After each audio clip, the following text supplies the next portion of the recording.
Previously on AFTN. Score prediction, first of all, for Wednesday night, LAFC. I say 6 points for the week. No? Nothing? Wow. Okay. What are you drinking? No. He is the king in the north. He's got the Doobie Brothers going. I think this is the optimistic side of me. I'm hoping they draw against LAFC and they possibly pick up 3 points. Orlando, I don't think that's possible. So wait, your crazy thing was 6 points. Your less It's crazy more thing realistic is thing is 4 4. points.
Hey everybody, and welcome to another episode of the AFTN Soccer Show on CITR Radio 101.9 FM, broadcasting from the unceded Musqueam Territory at the University of beautiful British Columbia. And a happy Easter to everybody. It's one of my favourite days of the year because, as I say every year, it's the precursor to my favourite day of the year. It's Cheap Chocolate Egg Day on Monday, and I will be getting up bright and early to make sure that I am first in line to get all these cheap chocolate eggs from Walmart and Superstore. That's why we're on at 9 o'clock this week. I'm the Eggman, Michael McCall. I'm Steve Pander. And I'm the Jesus-loving Zachary Adam Eisenhower. And we will encompass all that in tonight's show. There'll be chocolate Jesuses. There'll be eggs in the shape of Jesus. Really? I don't know where I'm going with this. Yeah. I'll just move on. We are going to be talking a lot about Whitecaps. 2 games to cover. We're not going to be doing our normal stuff with that. We'll get to that. We're going to look at the win against LAFC. What? I know. The first one. I can't believe it. Good Do call. you remember the first time? No. Good call, Steve-O. Well, I didn't predict it, but I thought they had a chance. Well, you were optimistic, as we heard at the start there. Yeah. You wanted 6 out of 6. On Wednesday, after that win was secured, Steve wanted that win in Orlando so badly because he wanted to crow at the start of the show about predicting 6 points and us mocking him. In the end, he went for 4. He still got it wrong, so we'll mock him anyway. Because yes, the Whitecaps, so close, a ball hair away from getting that extra point to make it the 4 that you predicted. A what away? A ball hair. Ball hair. Pubes. Not a phrase you people use here, I'm guessing, by the looks on your faces. I'm sure. I was just surprised you used that here. I thought it was another, maybe more appropriate thing I didn't understand from No, it's a very Scottish phrase. Right. Oh, he's just missed by a ball hair. Because they're so thin. Or at least mine are. I don't know if you've got thick and bushy. I haven't seen them. We're off to a great start. That's Easter for you. Wait till I've had chocolate, I'll be even more hyper. But it has been an emotional roller coaster of a week for Whitecaps fans. That one win, that one loss. We'll delve into some of the things, but I want to kick it off by getting you to sum up in one word how you're feeling after these 2 games. I think I feel refreshed. Really? No explanation, though. Okay. I don't know why I feel refreshed. I'm feeling fine. Fine. Wow. Because the thing is, I see kind of what they want to do. It's just a matter. I don't think they have the people to do it. Yeah, I see what they want to do as well. Win football matches and play football. I agree with Steve. I don't think they have the players that can do that. Although we did win on Wednesday, so that negates that a little bit. I think your assessments are understandable. I didn't get to. I wasn't at Wednesday's game, so I didn't get to enjoy it the way you guys did. No, I was working. So you still have to see the first win in person. In person, yeah. Oh. And then Saturday, I listened to most of it on the radio. That must have been exciting for you. Did you not drift off at times? I did watching it. Corey Basso and Colin Muir, they made it sound exciting. Yes. Well, they're a good commentary team. Well, the one thing, and I highly appreciate Colin Miller. He's been generous with his time over the years. He has a few phrases that he likes to use. Ball hair? No, that's not one of them. But one of the things he said multiple times in the broadcast was, for any young person listening to our broadcast, I was like, I don't think there's too many young people listening to the radio, but I could be wrong. If he had said for any young people listening to the wireless, that would have been even better. Yeah.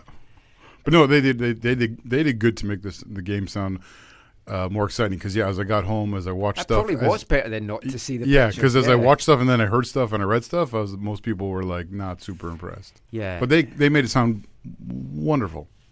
For me, I'm tossing up between frustrated and disappointed. Frustrated because we know that how this team can play, what they're capable of, and they just aren't getting to that level yet.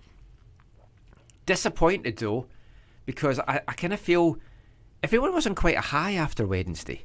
It was a very upbeat atmosphere down in the locker room and just talking to reporters and supporters, and everyone seemed quite up. And it just seems that I hate to use the phrase fine lines, but you're stealing half mine. We were so close to having a 4-point thing in those two games, but losing that game, it makes it feel like it was a really bad week. No. You're just looking at it. You've not read Twitter, then. That's up. I don't trust the people that are usually on Twitter. You can't look at it that way. They do not understand that's a long trip in like 3 days, where they basically had no prep time or very little prep time. No charter. Charter, which I is will come to that. Yeah. Might even queue up a song, maybe not. And they held on in there. The only reason they lost a point there was because Nani got in the way of a shot. Because if that shot was not, if he wasn't there, that was going right into the breadbasket of Zach McMath and gathered up. It's not so much that, though, that everyone has been up in arms about. It's the overall performance or the Orlando game? Yeah. Well, wasn't that? We'll come to that. Let's you can't please everybody, and if you can't please those people, then forget it. And who cares? You really should read Twitter and Facebook. The LA game was not that far off, though, either. Wasn't a lot of just sitting back and trying to counter? They got the goal. Which, doesn't that sound a lot like, I don't know, previous years? Yes. Sorry. I'm sorry if I'm stealing your thunder. The one thing I do want to point out, Michael, is you asked us for one word, and you gave us two. I said I was tossing up. Oh, all right. So that's all I got to say before I give you a longer answer next time. That's a toss-up between these 8 thoughts in my mind. That's what you usually do. Yeah. We're not going to do our usual good, bad and ugly breakdown of the matches because there was 2 and there's a lot to talk about, and we want to just keep the 2 matches to this first part. But the LAFC game, it had a lot of positives. You got the high of getting that first victory of the season, a second clean sheet of the campaign, and overall they did put on a pretty solid all-round performance against the Supporters' Shield leaders, and it was all done with a lineup that when a lot of folks saw it, they must have thought, what the hell? Because I know I did when I saw it in training on Tuesday. I was like, that's interesting. But at this stage, you kind of have to try a few things, and we knew there'd be some rotations, but it was interesting, and I thought it worked. So just some quick thoughts about the overall performance against LA. Well, as much as I just said that it felt a little bit kind of bunkering and countering a fairly dominant side this year, or the dominant side this year, some would argue. I think the primary thing is they got the job done, right? Like that, like you can't argue with that. And so anyone who has issues with LA or the LAFC game on Wednesday, probably needs to focus more on the result that they got, especially in the context of having 2 draws in 6 games before that or whatever. Yeah. And so I can't. For me, it's hard to see beyond the result, and the result was what they wanted. That's how I've always been. They beat the team that was undefeated and considered the best team in the league. Yes. Yeah. And based on the way they played, not even their results. You'll Yeah. think, wow. But they also, again, for Wednesday, they altered their lineup significantly. That's what I was going to But say. they still had a strong attack up top. Well, yeah. So you've got the big positive for keeping that clean sheet, because Diego, Rossi and Carlos Vela, they were pretty much neutered on Wednesday night. There wasn't a lot from them. The way you said there sounded like 3 people: Diego, Yeah. Rossi, and Carlos Vela. But I said Diego and I was like, wait a minute, that isn't his last name. And then I was like, yeah, Diego, Rossi. But, I mean, they basically neutered him. They kept him at bay. They had a couple of half chances. Rossi was just letting his mouth move more than his and legs. they kept him separated too. They didn't let them they did really connect well. very much at all. You got to keep them separated. Yeah. But you can maybe counter that by saying LAFC, they put out a makeshift young defence, 3 changes to their back 4. We only managed 1 goal against that, but that's all you need. If you keep a clean sheet, you're going to win games, and if you can get a goal, you'll at least get a point. Did the relief of getting that first win, though, maybe cloud our judgment about what we saw on there? Or is that just being harsh because we know what followed on the Saturday? I think it's probably a bit of 2020 retrospective thinking. But yeah, no, I think there was just joy to finally have a win. You saw the relief at the end. Yeah. Players sank down to the pitch. For me, the standouts, Ali Adnan, outstanding. Max Crepeau, solid in goal. PC, for me, was a bit of a revelation. He was really good. We've seen him, he's got a couple of shots. We've seen it in pre-season. I've seen it at training. That shot that crashed off the bar for the goal, it was fantastic. But he got up and down that wing really well. I was quite impressed by him. And he connected with Adnan really well. He celebrated like it was an assist he got. You've seen, right? He was so excited. Well, it kind of was. That's Unless he calls it. Is that ice hockey assist? I don't know. No, It's a that's Scottish not. assist. Oh, there you go. But, I mean, they all did well. And you got to give it to the centre backs too, because the centre backs they kept what they needed to do to keep those guys off the sheet. Again, Daniil Henry, when going up against a big player, doing well. First goal as a Whitecap, first goal in MLS for Inbom Hwang.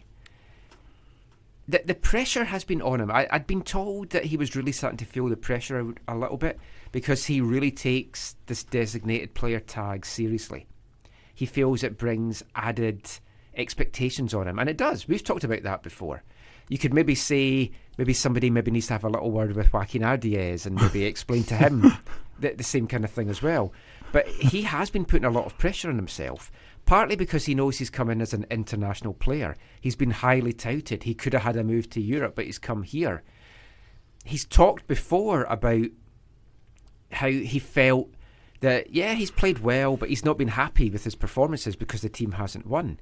And you saw the relief when he scored, but at the end of the match, he sank down to the ground, and he was on there for a good 10-15 seconds. It was just exhaustion and relief mixed in.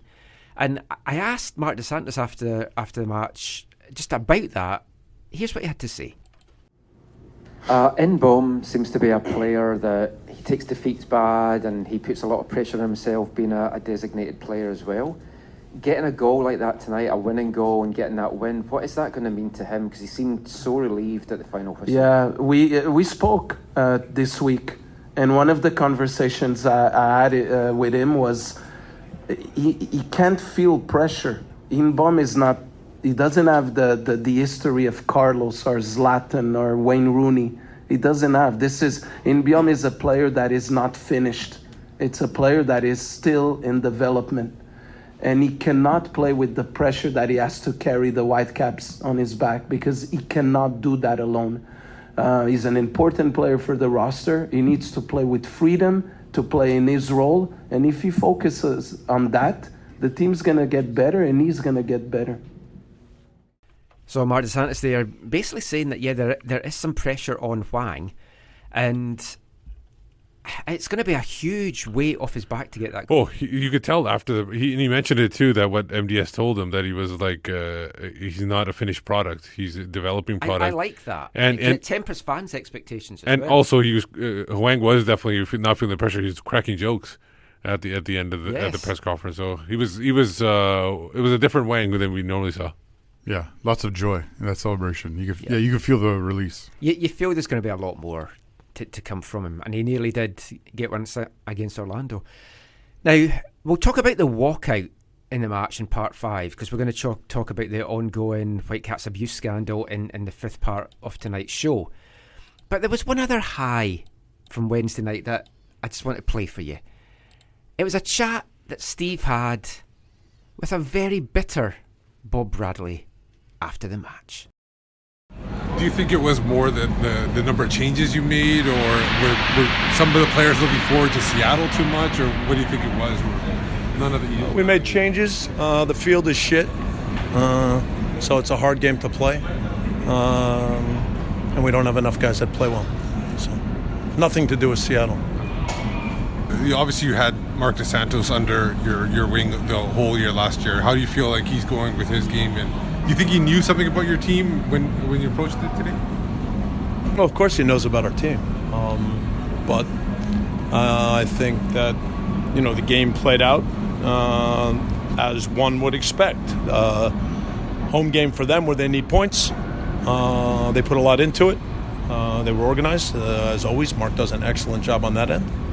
I think we were slow to play our way into the game. I think that some of our young guys still, in terms of the pace of the game, some were a little bit below the pace, but that's why they need games. So I think that in terms of an all-around team effort, that part wasn't quite as good as it would need to be. Yeah, I mean that's what games are like here. Honestly, the field's terrible. So, if you want to try to play football, playing football on that field's not easy. So, for me, that part drives me crazy. That in this league, we all want quality of play, quality of play, quality of play. It's impossible on that field. So, you guys never write that, but I'm just telling you, it's impossible. Well, no, absolutely impossible. We regularly write about it. So, good. Write about it more. I meant we talk about it, not write about it.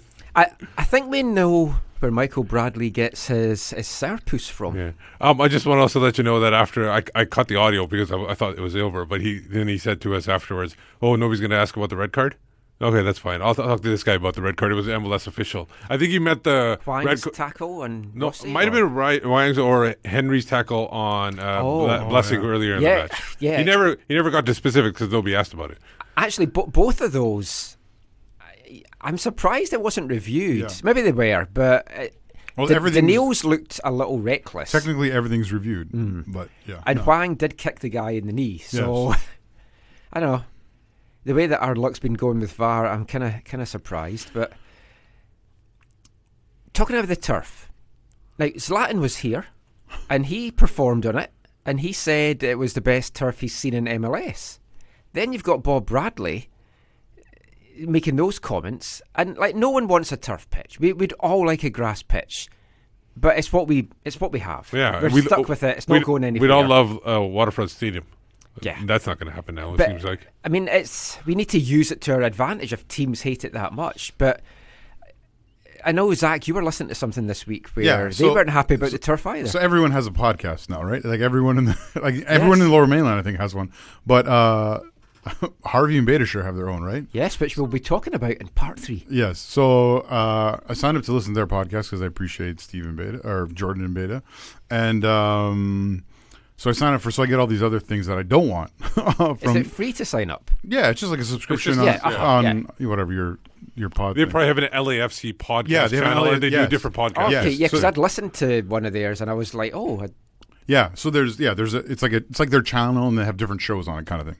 So I've only listened to the Beta and Harvey stuff so far, obviously, but this came up my feed and was like, the turf. So I was like, I think I'll listen to this. So it was Max Bredos, if you remember from Fox Sports World Canada back in the day, and some other guy named Vince. I don't know who he is. I didn't bother to look up who he was, but they're like, I think they're commentators, or Max Bredos is. He does all kinds of communication stuff for them, broadcast stuff for them. But yeah, they too went on about the turf as well. So obviously they, I think, connected with Bob and got his perspective and the players' perspective on it. The one thing that I found interesting in all that they said, in addition to what you already heard Mr. Bradley just say there, is that they said they were here last year, and the comparison between the turf at BC Place last year to this year is significant in their opinion. In terms of they said it's so much harder. Someone else told me that. I can't remember who it was. Like earlier in this season, they said it's a lot harder this year. So I don't know if that means the more shows and events were on it over the winter, and the more those things were down over top of it, pushing it down and compressing it, or what. But we need to use it to our advantage, which kind of means we need to get in and train on that before matches, which we did for the first game. But we haven't. Yeah, because they have to pay. They have to pay extra for that, is my understanding. But well, yes, we know they don't like paying extra for like getting in to train on pitches, maybe charter flights to long trips, things like that. There you go. But they need to use their advantage. But I think, like Bradley said, they're playing some anti-football in some ways. Yeah. Now, if we're talking about the charter flight, as I was there, it's a nice little segue to get onto the Orlando game. So again, I said this last week, and I'm going to state it again. The Whitecaps should have chartered to this match. I thought it was a given. I thought it was a given, almost. You have like 4 a year you can use. Yeah. No, I'm telling you that this would have made a massive difference because you don't have, I think it was a 12-hour trip or something like that. They took them to get. I think they went via Salt Lake. They did, yeah. But the whole traveling day, I heard, was like 10, 12 hours. Because there was layovers and they had to stop places. Now, last time they went, they got delayed. Yeah, because of tornado storms and stuff. Yeah, and then they won that match, and they felt great that they saved all the money. Now look, they were doing decently against Orlando. You can tell that they kind of wore down as the game went on, and that would have made a big difference. The policy or perspective in the FO, as far as I understand it, is they don't use the charter flights during the season, except for when they make the playoffs. They have used it, I think, a couple of times. We like to carry them over since we don't make the playoffs. No, I don't. Yeah, I don't think so. So they have they flew to Dallas, they flew to Portland. They took I think this whole staff went to Portland on the plane, and some journalists, not us, but other journalists, ones that don't usually cover the team. Right. They took it. I think they took it for the Champions League from San Jose to Tigres. Yeah, to but Monterrey. that doesn't count into the Ford limit. I don't think they necessarily paid for that. Yeah, and there was also once I think they took for a Voyageurs Cup game, but I don't think they paid for that one either. Would be my guess. The trip to Orlando, it's the longest road trip, airport to airport. So not even including your weird way that you have to go. 5,248 miles from Vancouver Airport to Orlando. What's that in kilometers, Michael? I don't know. I don't work in kilometres. That was part of an 8,776 mile trip, with the trip to Chicago and then to Orlando. And that's the other thing I don't understand. People don't like. They just see that they just traveled to Chicago, came back to Vancouver. That doesn't enter into folks. I don't understand it. Like, well, that's the thing. It's like there was a lot of abuse aimed at Dos Santos in particular because of the performance. And I think a lot of it is carrying over from Robbo's years before. And it's people that were bitter about that. They've seen Davies sold, and they're basically thinking they haven't spent this money. So Mark's getting it in the neck because it's like, well, you brought in this coach and they're not playing any better football. They're not bringing in players. We're not winning games. I find it a coincidence that the Canucks season's over, and then all of a sudden all these people are complaining about the Whitecaps now. The Canucks season's over? Yeah, it's over. Really? Yeah. So it's like they have nothing else to do, kind of, so they decide to jump on somebody else to complain. Did they make the playoffs? No. Oh, okay. That's why I said they're over. It's a Vancouver treat. Yeah. There was some changes to the lineup for the Orlando game. There was 5 changes to try and freshen some bits up. It was the same 18, but there was 5 changes to it. Now, hindsight is always a great thing, but should there have been changes? Should he maybe have ridden that team that got that win on Wednesday night?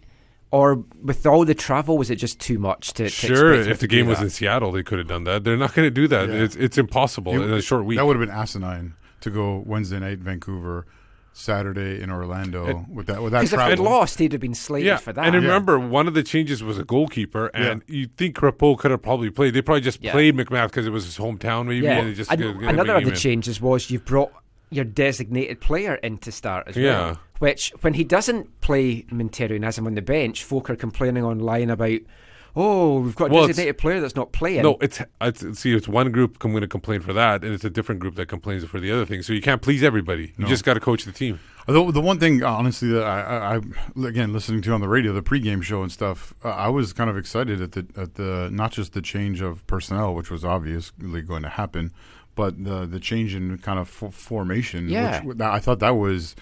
I think that's partly what kept them in the game. I think this is the best they ever looked at a 3-man back.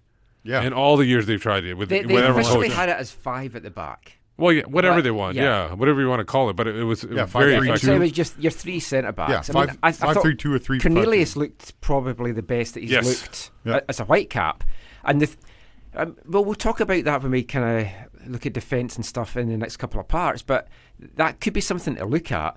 Overall, though, it was a pretty horrible performance attacking wise. Now, after the Chicago game, Marc Dos Santos said that was their worst performance of the season. Yeah. And they got a draw from it, and they nearly got a win. Yeah. Was this worse No. than that performance? I don't think so. I think that was the worst performance. Yeah, that's because For they me, really it's a tough one though. because I agree. because the thing is with Chicago, they barely even got forward, especially in that first half. It was the only goal they got was because of a mistake by Elstead.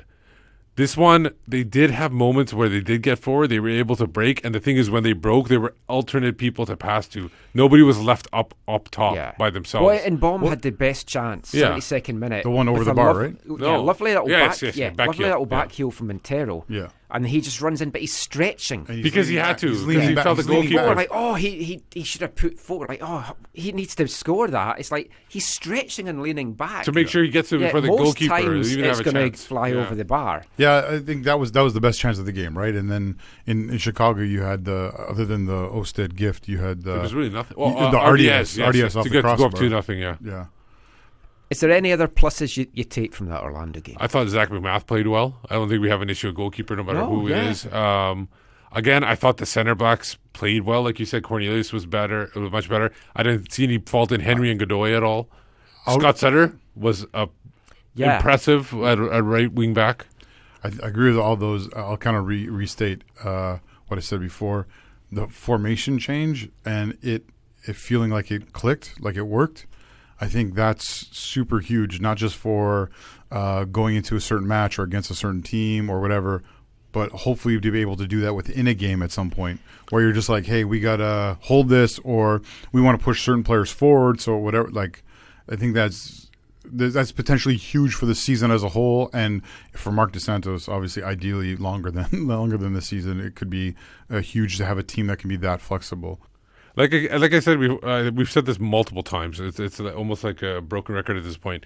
But if they have a proper number 10, it makes a huge difference. Yeah, and they're able to he can distribute up top. Reese, if he's in the lineup, he can distribute from the back. It makes a huge difference when you have a proper 10. Last thing I want to say, I've been critical of Jordy Rain about some of the effort that he's put in. Yeah, but something I noticed, the good thing about watching it from the press box is you get to see a lot of the off the ball stuff. But I also noticed it a little bit during the game on Saturday. I think it was in stoppage time on Wednesday. It was an LA attack, and he was basically at the halfway line. The sprint he put in to get into the defence to make sure he was in position to defend, and he tracked back so well on Saturday as well. That's great to see, and if he can just keep this going and keep the consistency, that's what we need from him. And the thing is, I think it's not about his effort. I think he's just not comfortable being out there on the wing. I think he's just more comfortable being in the middle, and he knows what he needs to do. Maybe it is a thing where they're just disconnected when they go into a position they're not supposed to be in. I mean, he's had a good 3 games. We just need to build on that. Yeah, the other thing is that they've really been lacking, not just a threat, but also the pace in the middle. They've really so this has been able to stretch the defense for them a little bit and give them more space, more options. And I think those 2 games where he both played centrally were huge. Well, we're going to break down some of the specifics about the attack in the midfield in part 2, and we'll hear from Marc Dos Santos, myself and JJ Adams. Got a good little chat with him at training this week, so that'll be coming up after this. Hi, I'm Marc Dos Santos, and you're listening to the AFTN Soccer Show.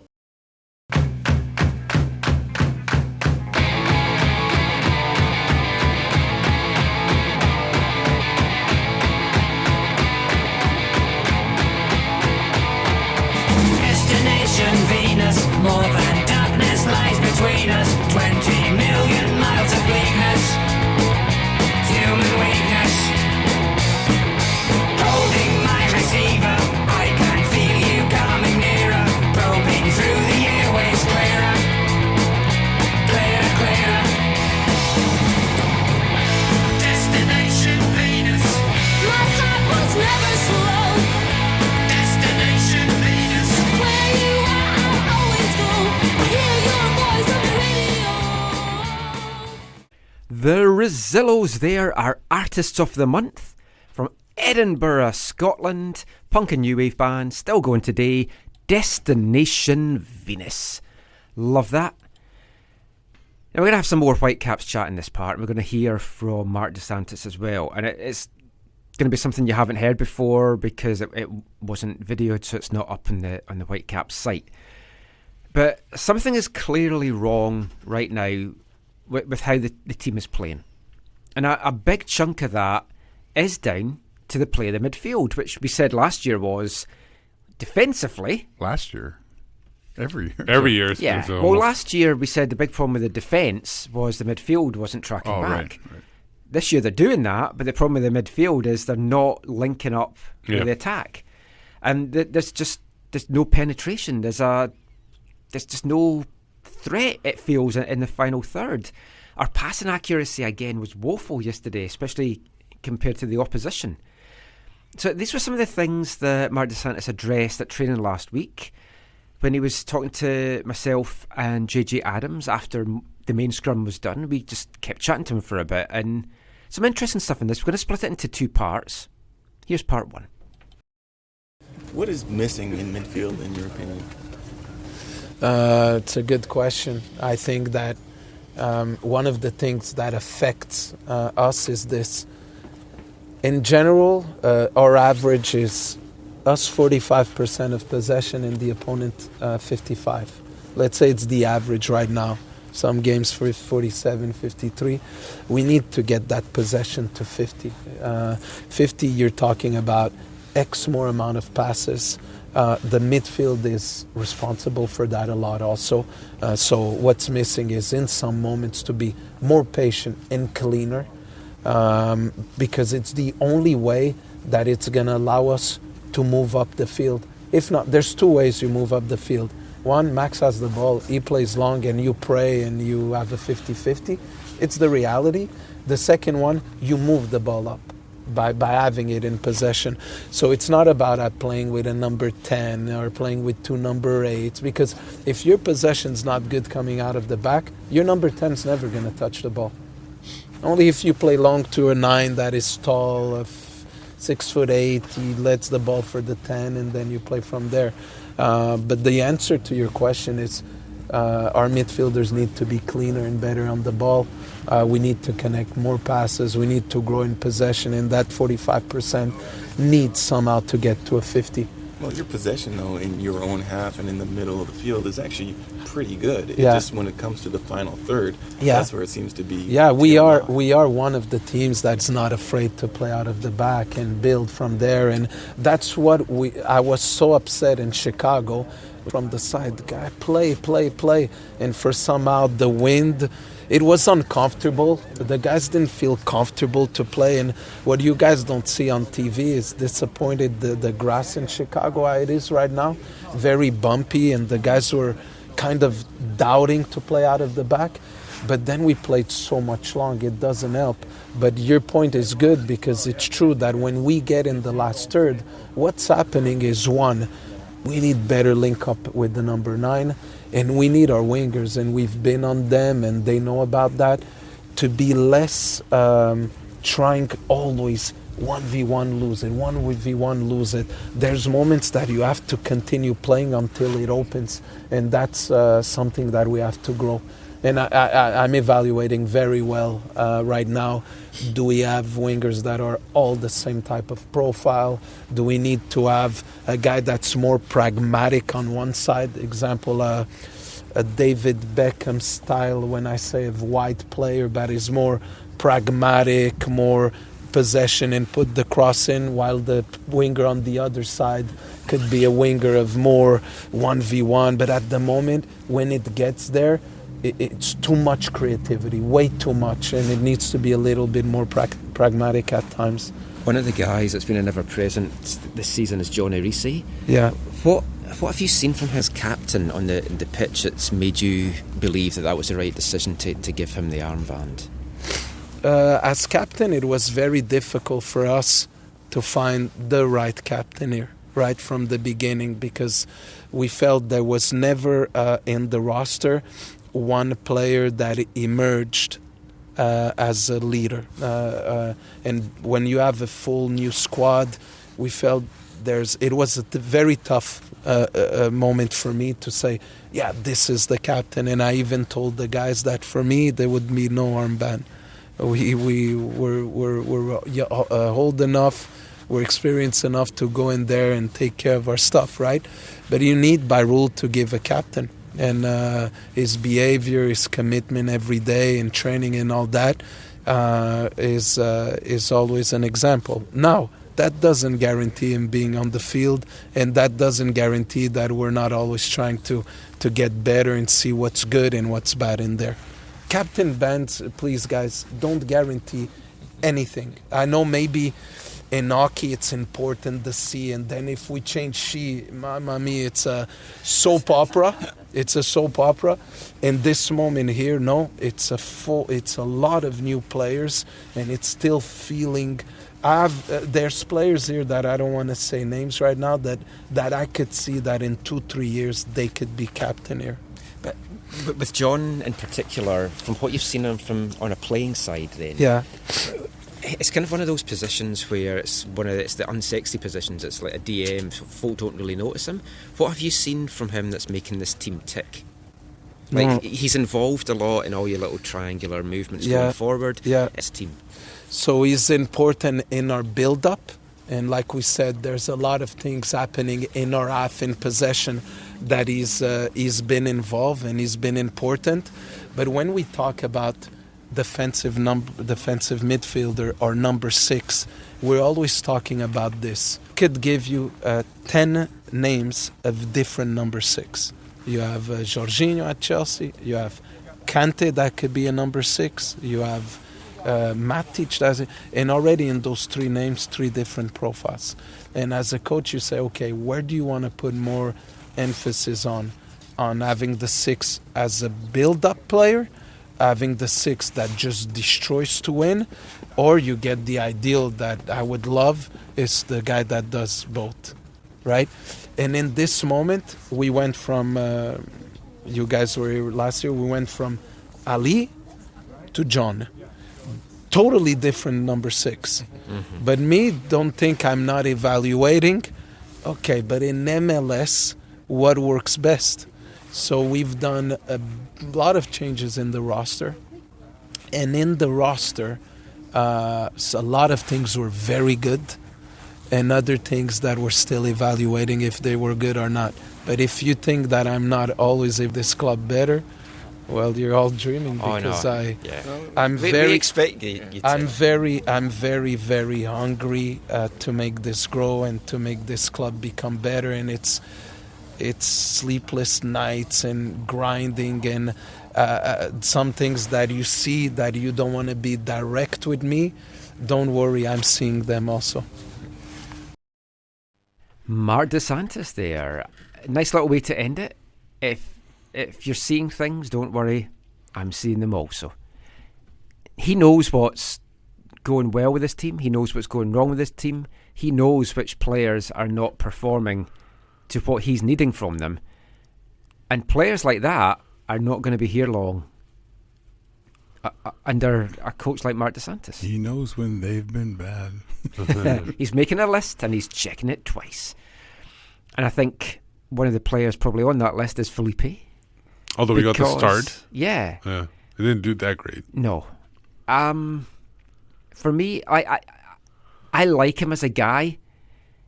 His end of season presser was so emotional. It was just raw emotions from him. We've seen what he can do in MLS. Yeah. It's just not working in this setup. System, yeah. Whether we have to change the setup to get the best out of him or whether we need to move him on, I don't know what it is. He's got a trade value in this league because of his reputation. He does have, as of right now, it might devalue it. But sometimes you just got to get rid of him to open up a spot. Well, there's that as well. The thing is with Felipe, I feel like he might be the previous, you know how they do MLS 2.0 or whatever. I don't know what point we're in. I think we're 3.0. Are we 3.0? So he might be an MLS 2.0 starter and not an MLS 3.0 starter. And he might be like a bench player. And he's not good enough to start anymore. I believe we're simply into the MLS haves and have-nots era. Oh, yeah. Felipe, yeah, I know a lot of people have expressed concerns over his play this year. I think he's one of the players that is kind of like a Marc Dos Santos player. Like I think he likes him. I think he'll be here for a while, despite the views you guys, for example, just expressed and his ability to maybe be moved within the league. But the midfield in general, I agree with you, needs more, and it's not rocket science. They need a true creative presence in the midfield. Well, I mean, MDS, they are saying that playing long balls out the back doesn't help, as it's taking the midfield out of it because a lot of it's flying over their heads. It's hurting the possession. But it's far more than that, because even when the midfield does have the ball, and their possession stats and the heat maps and all the games, it's all in the middle of the park pretty much. So they are having a lot of possession. It's like a barrier around. It's like an ice wall around the box. It's as if it's been electrified. Yeah. And the Whitecaps are not allowed in the opposition penalty box. If you look at the heat map from yesterday's Orlando game, it's terrifying because it's just all blue and this heat all around every other aspect of the pitch apart from the opposition penalty box. Maybe it's like they think it's like basketball where you can only go in for 3 seconds Possibly. at a time. Maybe that's what they think but it is. the midfielders, they're just not moving the ball. They're not unleashing the front three. Yeah. What is our best... Like, if we're just looking at a three-man midfield, and we'll come to formations and stuff, but what is our best midfield three option right now? Well, can I ask you guys, do you like, because Inbaum's been playing a lot of this wide wing stuff, right? Yeah. Sometimes, not the last two games. For me, he needs to be in the middle. Okay, yeah, for me too, as well. He needs to be, him and Arise for sure. Those are the... So for me, it's Inbaum, Arise, and I think Tybert, only because Tybert is able to run constantly and is able to make up holes and gaps and everything. Is he offering enough No, he's not. offensively? No, he's not. That's the thing. If it wasn't...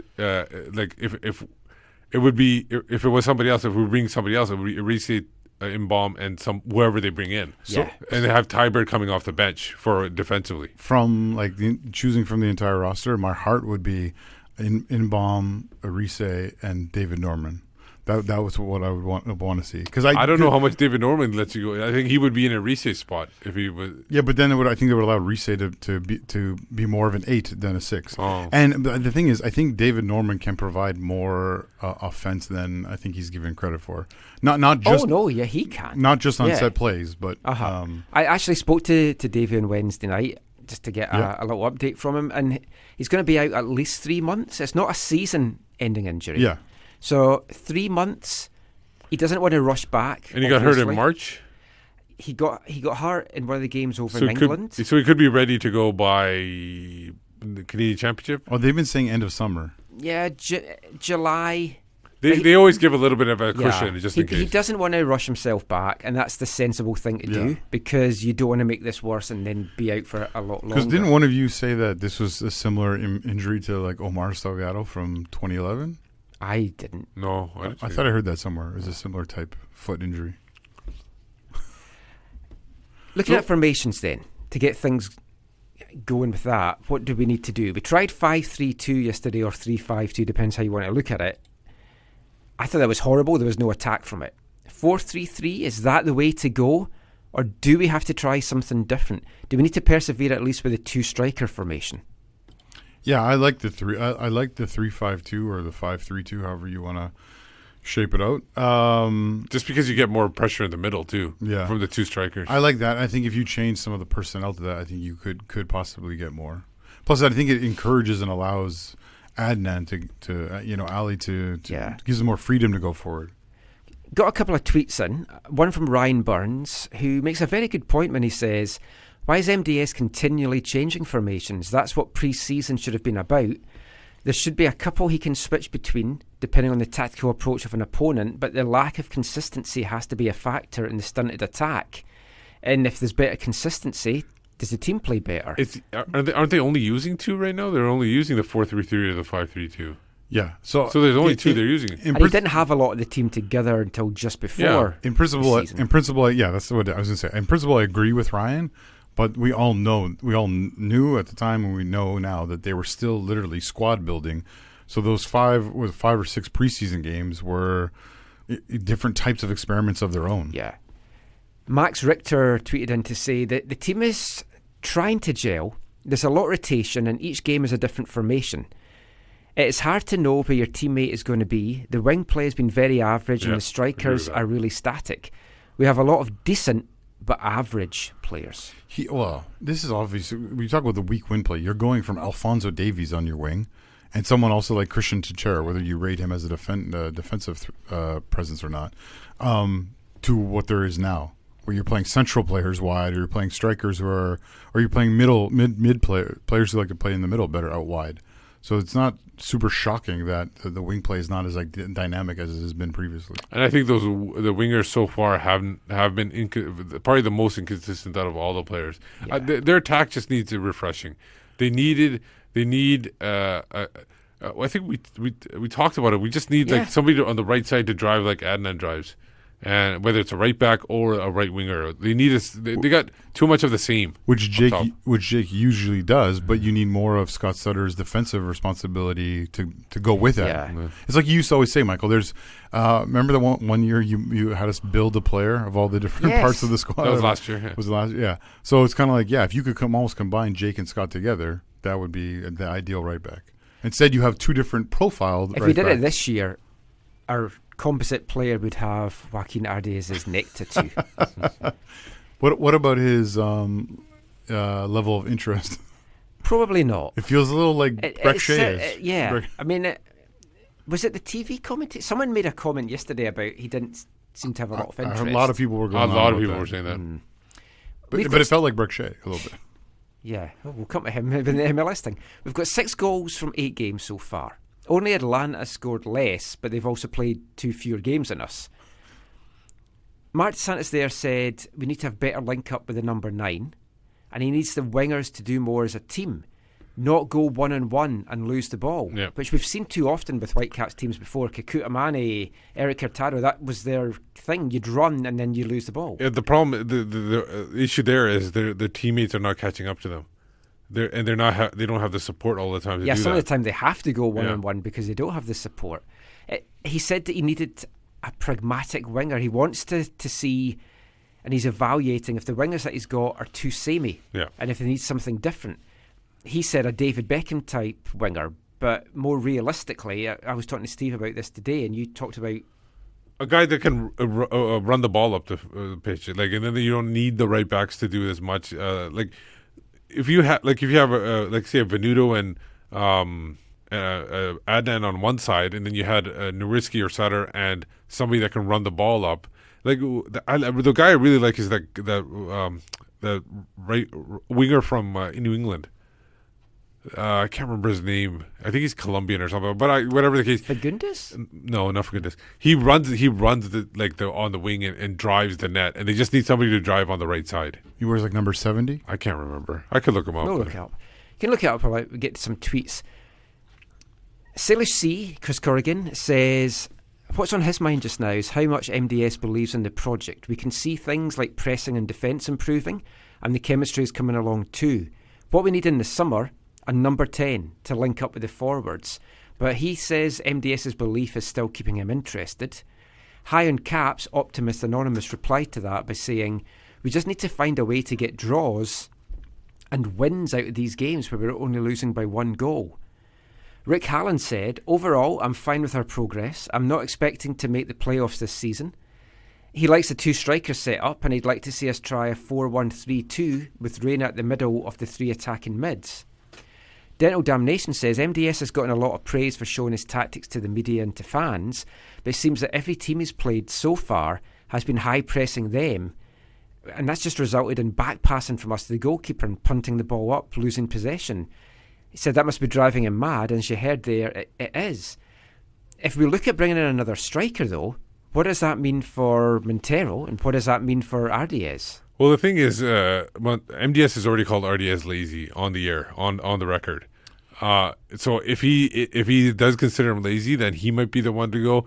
If you feel like you can turn him around, because he would have a high value if he can do what he was promised to do, like even not just with the Whitecaps, but like a couple of years ago, because he was rated highly on a feature watch. But if he's then maybe Montero has some trade value and they can move him on somewhere in the MLS. Yeah, RDS feels, like we said, RDS kind of compared to Breck Shea. He feels like a player with a lot of talent, but lacking in, let's use the term, focus or commitment maybe. Because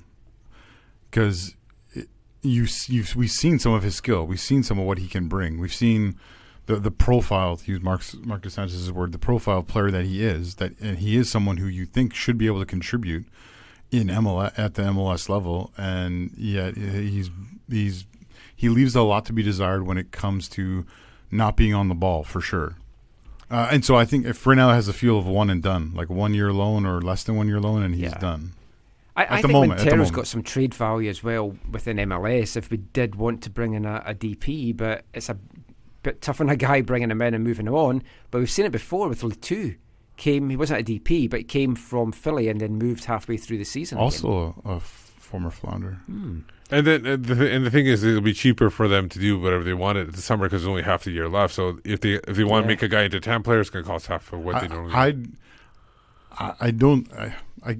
I think it would be easy. I'm guessing it would be easier for them to shorten a loan than to move. Than to move the Colombian. Yeah, probably. It's been a tough rebuild for Marc Dos Santos, that's fair to say. Perhaps tougher than he expected it to be, and that's something he addresses in the second part of our chat with him from training last week, along with the pressure that he might be under to turn things around. You mentioned yesterday there were some lessons putting an expansion team together, building an expansion team. What specifically did you bring here as you were trying to build this squad, which is basically an expansion team? Yeah, first, there's people, and it's my fault because I said it one day. I said it's kind of it's my fault. We said it too. I take the blame. But then when I went to think about, like, when I followed the build-up of Cincinnati, example, I say, and even things I'm hearing in Nashville, say there's no way it's expansion team. Because here you have already an history. You have some of the guys that stay. You're kind of trying to regress season, bringing a new model. You don't have expansion draft. You don't have like a cap money that allows you. So it's not even the same. It's wrong to say it's an expansion team, and this is my bad because it's easier. That's one of the things I learned in LAFC. It's easier to build an expansion team than to rebuild the team. That's how I would put it. Right. And what I learned at LAFC, the expansion draft was great, right?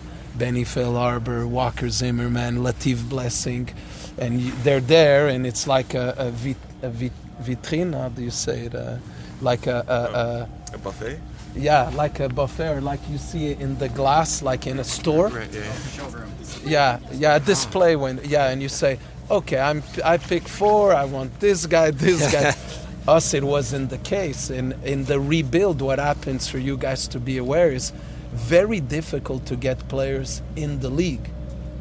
Like I was interested in some that costed a lot of money in the league today that other teams were interested. So you're almost, when you rebuild, it's easier to go outside than to go in the league. And that was one of the challenges. This is what I learned from being here versus LAFC. And the biggest thing I learned at LAFC is I was one full season and it does everything right. So now, or when we talk in the office and when we talk about how close can we get to that, there's things we cannot do, but there's things we could get close. They and to be fair with them, they did everything right. Where they build their stadium, the choice of their DP, because of the environment they're in. It's very, very Mexican, LA. That's a reality, right? And to have Carlos Vela and the choice of that, the staff, the training facility, and how they work together, they did everything right. So they pushed if I was Nashville, I would have go spend 2 weeks at LAFC. Hey, tell me how you did it, right? So and it was more LA. It was more learning on and being closer to and training to players that are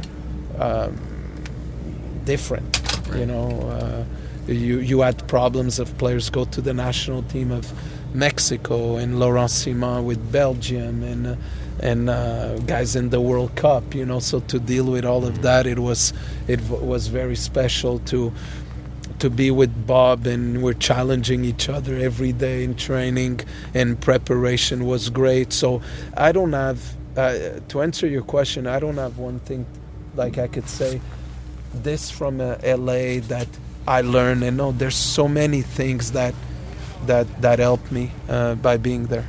Is this the biggest pressure you've had in your managerial career? Yes. Yeah. But it depends on what. Inside the club, no. External pressure, I think I control that very well, but I want to win, so I control what I could control, and I work very hard every day. But I don't think about things like if we don't win, what's gonna happen to me. Absolutely not. I'm comfortable and my family. It's the toughest moment I've been, but if you wanna preach then and walk the talk, you need to go through moments like that. In 10 years I've won a lot, and now it's been a moment where it's more difficult. Now it teaches me also in front of the players, in front of the staff, in my day-to-day, what type of person are you in moment like that, because it's easy to be a winner, and I've lived it, and be at the top and everything seems right. But when I left a club like LAFC and I had the opportunity to go to other places, and I had the opportunity to stay in LA and wait for the right job, that's all BS in my opinion. When you have an opportunity, you take it. This one was a difficult one, so I'm not here. Actually, my family is moving in August, so I'm not going nowhere for now.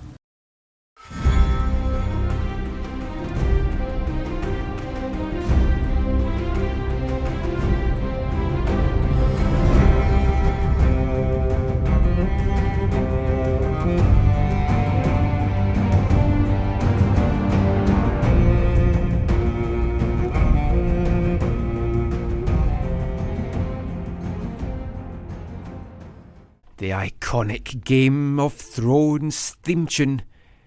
Tonight's episode was fantastic. A lot of humour before what you feel is going to be a very dark and sad episode 3. Yeah. Feel we're going to lose a lot of our favourites. Possibly 3 and 4. Well, it is. I think. Yeah, I would think 3 and 4 is probably going to be the big fight, because both of them are about an hour and 20 minutes each of them. So it's a lot of fights. Yeah. Oh, it's going to be an emotional journey. Yes. Just before the music there, we heard from the man that's on the Whitecaps' Iron Throne just now, Marc Dos Santos. And as he said at the end there, he isn't going anywhere, despite what some fans online may have been calling for this week. I think there could be a few other MLS head coaches, though, that could have their head on the chopping block. We'll come to that in part 4. But Marc Dos Santos there, he kind of walked back the expansion team comments that he'd made earlier in the season. He said it was his bad, and I know people have said to me that they were quite surprised, almost stunned that he made that comparison, and then players had kind of jumped on it as well. Do you think he's had heat from some within for maybe saying that? I can't remember if I told you. Can't remember if I told you or not. But I think Mr. Whitecap's got in touch over that, because I think at some point I had maybe suggested that was a talking point, and he messaged me to say that's not one of their comms talking points for players or whatever. So yeah, I don't know if it came. Maybe they heard it from him, or maybe Rusty's the first guy I heard. Yeah, Rusty used so it. And Mark. Actually, that might be the only two. Yeah. But I know we used it more than we used it first before anybody used yeah. it. It's not a good term. No. I you know what is meant by it from their perspective, but it's not. Yes, it's to not, the general fan, it doesn't. No, but forget to both the general fan and the people who've been here for 8-9 years, it's a terrible. It creates. It's a negative picture that you. Why would you create a negative picture? Very true. Even the term rebuild, which I don't love, I don't like, is better than that. Yeah. Well, an More interesting positive. comment Because from at Mark least there. you have the foundation. You're just rebuilding it from there. Yeah. Interesting comment from Mark there was that it's easier to build an expansion team than to rebuild a team, and he's right, because you've still got some pieces here that you're then having to kind of work everything around. But the problem which we have here, which some other teams don't, is we don't have, or we didn't have, a big DP that you could then rebuild the squad around. With an expansion team, he talked about they knew they wanted to go for a Mexican with a Mexican market they had in LA, and then they had Carlos Vela, so they're then building the team around him. When Mark's rebuilding the team here this off-season, he doesn't even have a star player that he's rebuilding around. Kendall, Kai Kamara were possibly your two star players. They were both moved on. So not only is he rebuilding a team, he's rebuilding a team around just general bench players, really, for the most part, and a couple of starters. So that's been pretty tough. Yeah, that's a very fair perspective, Michael. Like, and it's, if to MDS's credit, he'll admit that. Like, yeah, he knew that coming in. He knew what he was going to be able to do and not be able to do. And yeah, Inbom Huang is been the player of the season, I'd say, so far, and an exciting player. But I don't know if at his stage in his career and development that he is enough to be the centerpiece to everything. Oh no, and he shouldn't be, because that's too much pressure to put on a young lad that's playing outside of his own country for the first time, learning a new language, coming to a new league and its surroundings. You can't put that pressure on him. But the thing is about him is that he's probably adapted the best out of almost all the players, even over his the new dog's few adorable. years. Coover. Yeah. Over all the years that they brought in players like brand new and stuff like that, he's adapted pretty well, pretty quick. That's fair. Yeah, I mean, they also brought in Ali Adnan, but that's alone, and that might only and be he's experienced. I mean, he's played all over the world. But yeah, like you said before, some people are saying, where is the transfer money from Alfonso being spent on the current squad to make people excited or engaged in what's going to happen this year? At least we know it's not getting spent on charter flights. Mm-hmm. That's for the summer to see where they. Yes. I think the summer's the big time where they see if they're going to spend any money. We're expecting a big splash or two, and if we don't get it, then you definitely have. I'll be first in line asking questions. No, and about that. that's the thing is you can't say they haven't spent any money, because they spend money on Inbom, they spent money on Kamiri, they spent money on Venuto. Even Arise, I think. I mean, Dos Santos, he is under pressure. The win against LAFC will have lifted a little bit of that. How much, just looking at the general fan base, not the people that's on Twitter, not the folk in the supporter section, but your general fan who maybe doesn't even have season tickets, and you're relying on them to come and buy tickets every game or fan packs. How much longer do they put up with those results before we start seeing a midweek feel for weekend matches where there's pockets of empty seats? I know there's going to be a grimace on your face, Michael, when I say this, because you want to talk about this later. But I think part of what's happening right now is this off-field stuff is tainting people's perspective of the club. I don't think it's helping, because everything that they post on social media, like whoever's in charge of the Whitecaps Twitter account, I feel for them. Yeah, because so do I actually. No matter what they post, positive thing, like today they posted Happy Easter, and someone shared me all the replies to Happy Easter, which is like, how can it be happy? I'm depressed after yesterday, and just all this stuff about why don't you spend some money and what's happening with the abuse scandal, and it's like, that's just from a happy Easter thing. It's they're in a difficult situation. Stop tweeting and find a number 10. Yeah, a lot of it's that was basically. Oh, was there somebody said that? Someone said something similar to that. Yeah. Yeah. So yeah, I think the on-field stuff is not good, but this off-field stuff is let's just call it not good. It's not in a good place. There's no seeming conclusion of it. So that, I think that is because I don't know about you guys. I mean, I know I've seen you tweet a little bit, Steve, but multiple people in my life who both are big followers of things and people who know nothing have been like, hey, what's going on with this thing? I heard this thing. I saw this thing. Yeah, I've had folk at work ask me, and they don't know anything about football, and they're saying, what's going on with this? Yeah. Yeah. Sorry, I know that's derailing your question a little bit. Well, let's get back onto the on-pitch stuff. Whitecap's scoring woes, which is something we've talked about a lot over the years. Put them aside. The defence is at least looking far more solid than it was last season. So that's something to build on at least. Keeping a clean sheet, at least, as I said, it gives us a chance to get a point from a game. If you're not letting any goals in, you've got at least a point. You just need one goal, you've got all three. Saw that against LAFC. We've got 2 clean sheets in our first 8 games. Our 11 goals against, it's kind of smack bang in the middle of all the MLS teams. So it's not great, it's not bad. But the defence does feel like it's got chemistry. And a lot of that was worked on from the start in pre-season.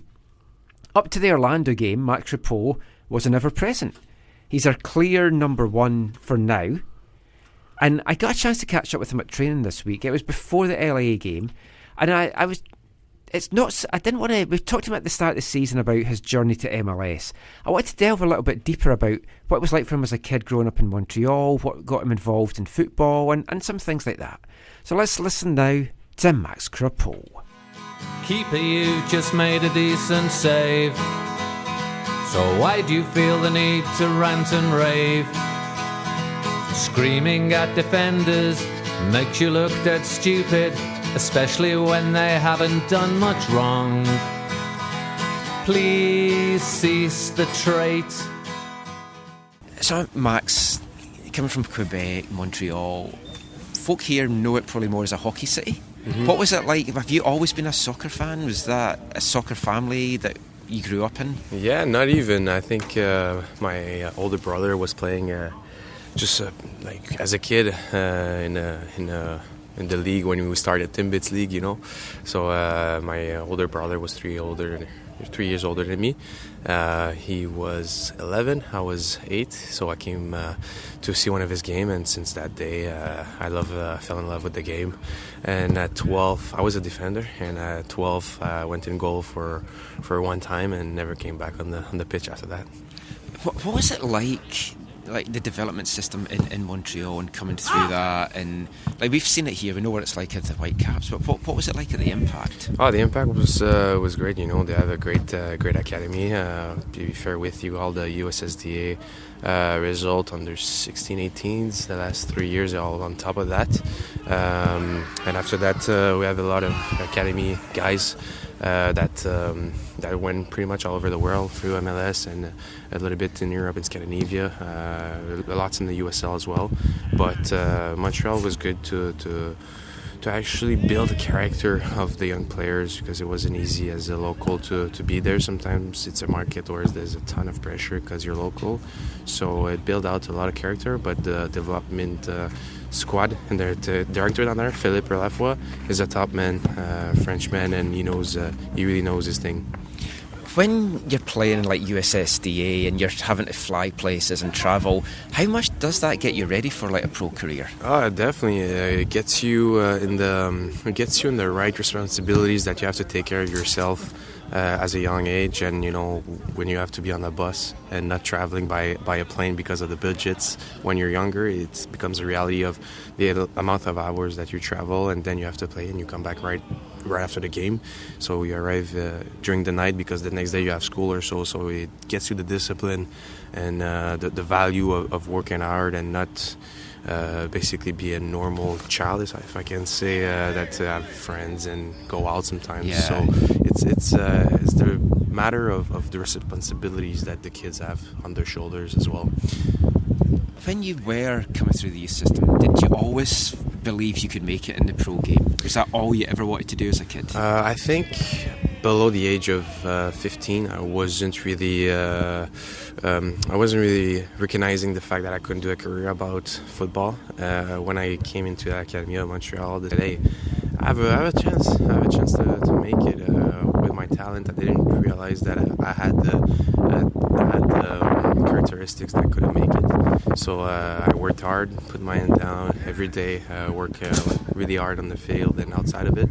And I think at the age of 15, I had that little spark in my mind. And at 16, I'm doing it. And at 18, I signed. So yeah.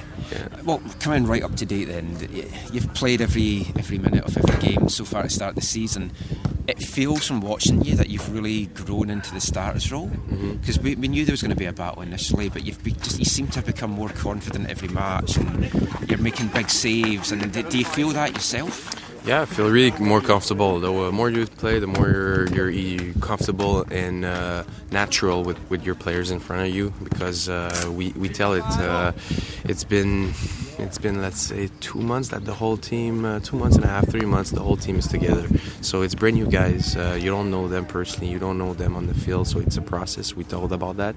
But on a personal note, yes, I feel more and more comfortable when I play, and I know as well what's the malice level as well. The first games you're a little bit nervous, hyped, too hyped. You create a environment in your head that you're a little bit too much energetic, and you don't focus only on yourself but on everything else. So as the year goes on, you just focus on yourself, what to do, and by doing that you help the team. Game at the weekend against Chicago, you've got your opposing goalkeeper David Ousted making a mistake that leads to the goal. Sean Johnson, we saw him make a mistake. When you're a goalkeeper, everything's highlighted. Does that just heap added pressure on you? Yeah, but it's the natural position, it's the natural role. Yeah, definitely.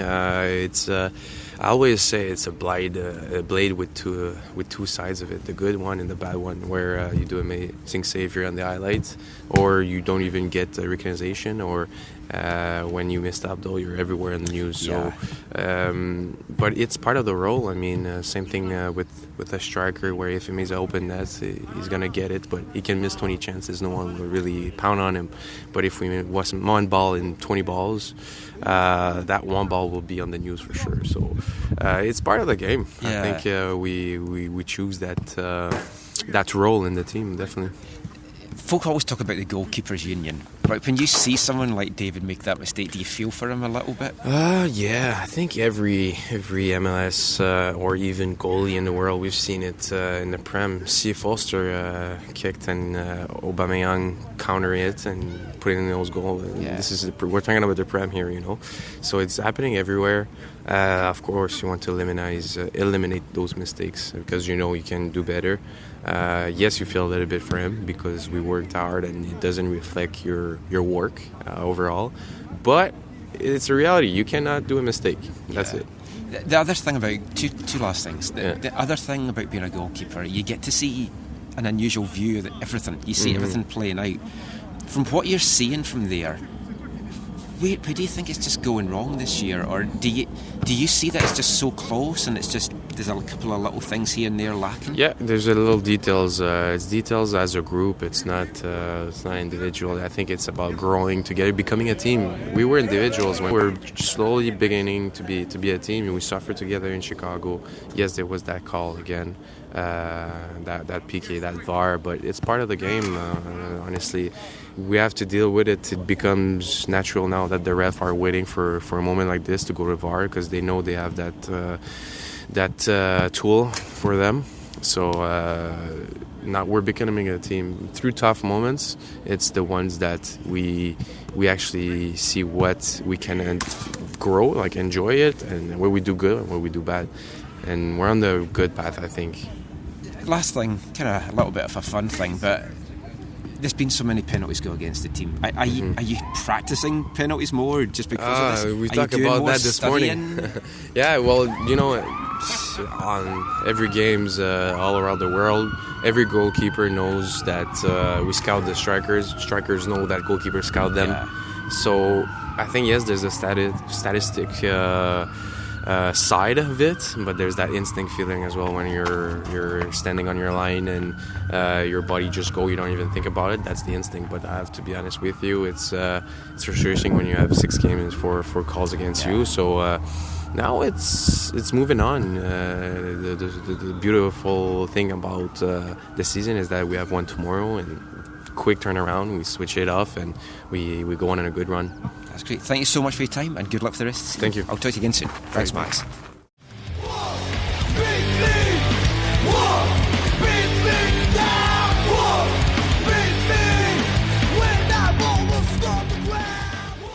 Max Crepeau there. Really interesting hearing what it's like growing up and playing football in another part of Canada, because we all know what it's like playing here in Vancouver and with the Whitecaps and everything like that. So good to hear his insight there into all of that. Now, McMath played yesterday. We talked about that. I thought he did well. So we'll see what happens going forward. But I think Crepeau is the guy that you're expecting that's going to be starting. Yeah, I think so too. I think this was just to kind of give him a rest because of the long trip. And it worked too, because I thought McMath had a good game. Now, the defence has been pretty set, aside from some changes at right back. You've had Crepeau, you've had Henry, Godoy and Adnan since he's come in. Those are the names that's kind of feeling like ever-presence. We saw with LA, a lot of the success has come from a back four and keeper being unchanged in their first 7 games. And then today, with their game against Seattle, they made the changes against us and they lost.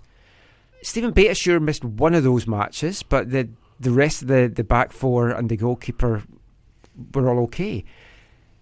Do we need to do the same? Do we need to keep a defence that is consistent? Or is the way to going to get this midfield creativity to switch to this 3 at the back? The 3 at the back I don't think it affects that much, because all you're doing is bring Cornelius in and you're taking out a winger, essentially, because you still have a right wing back. That's been quite ineffective, if we're being honest. So. No, but against Orlando, I thought it was effective in that circumstance, because they were. No, but I mean, like if we're dropping a winger. Oh, gotcha. Yeah. Like our wingers haven't been very effective, but so we need to try something. I prefer the 4 at the back personally, because of the horror shows it's been in the past. But maybe I changed my mind a little bit with Orlando. Yeah, I'm going to give you kind of a both end. Like I said earlier, Michael, I think having a consistent back line is really important in football. I think you see that when you look at great teams. They're not teams that are chopping and changing their defense every week. But I do like this flexibility that playing 3-5-2 or 5-3-2 brings them. And really, you're not the only alteration you're ideally making in that scenario is bringing in a center back, and you're to the 2 that are usually there, and your fullbacks ideally are playing that wing back role in the game. Yeah. Well, our other fullback is Ali Adnan, and I've got a tweet from Sean Kawakami who said, "What do you do with Ali Adnan? Do you run him out in every match until his loan expires? I think you have to. Or do you give Levi some game time so he's ready to come in July once he goes, or before they sign another left back?" But Jim McClellan says, will the Whitecaps open the wallet and sign him? That is, we were talking about this before. I wouldn't mind if they signed him and made him a designated player or a TAM player, high TAM player, and they put him on left wing and still bring in a different left back. That could be it, because he is great. Who's that player on Bayern Munich? David Alaba. Alaba. With Austria, he plays a forward or a winger or something like that. He usually plays central in the midfield. Yeah, and sometimes then for Bayern, sometimes more holding, sometimes for more Bayern Munich, he plays left back. So why couldn't this be the opposite, where for the club team he plays up top, and like then for the Swansea. national, yeah, exactly. But I think they should keep. I don't mind keeping him. I also, if they want to bring Levi's in, let Adnan play up top as a left winger and put Levi at the left back, or switch it vice versa. Might even be worth having a look at Levi's in one of these games on the left wing, because he did start out playing the left wing in original the middle, position.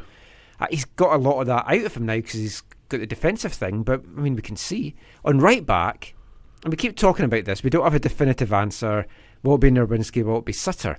Nerwinski looked good when he came in against LAFC, but Sutter looked good against Chicago and Orlando. who gets the nod for you right now as the starter in the majority of these matches coming up? I think you have to go with Jake, only because you don't want to sit him too much or else he might lose confidence. Sutter is a veteran who can sit on the bench if he need be. And that's the only reason I would pick one or the other. I don't disagree with Steve, but I also think it could be exactly what you just said, Michael. It could be Jake at home and Scott on the road. Yeah. I mean, it might depend a lot on the opponent and what you're needing this right back to do, like in a 5 at the back, turning up and down, but showing defensively. And right back, it's kind of been an issue ever really since Steven Beitashour left. We've never had somebody that's made it their own. Jake's probably been the closest to that. And I got a chance to catch up with Steven Beitashour after the LA game on Wednesday night. We just had a good chat about a few things. Here's what he had to say.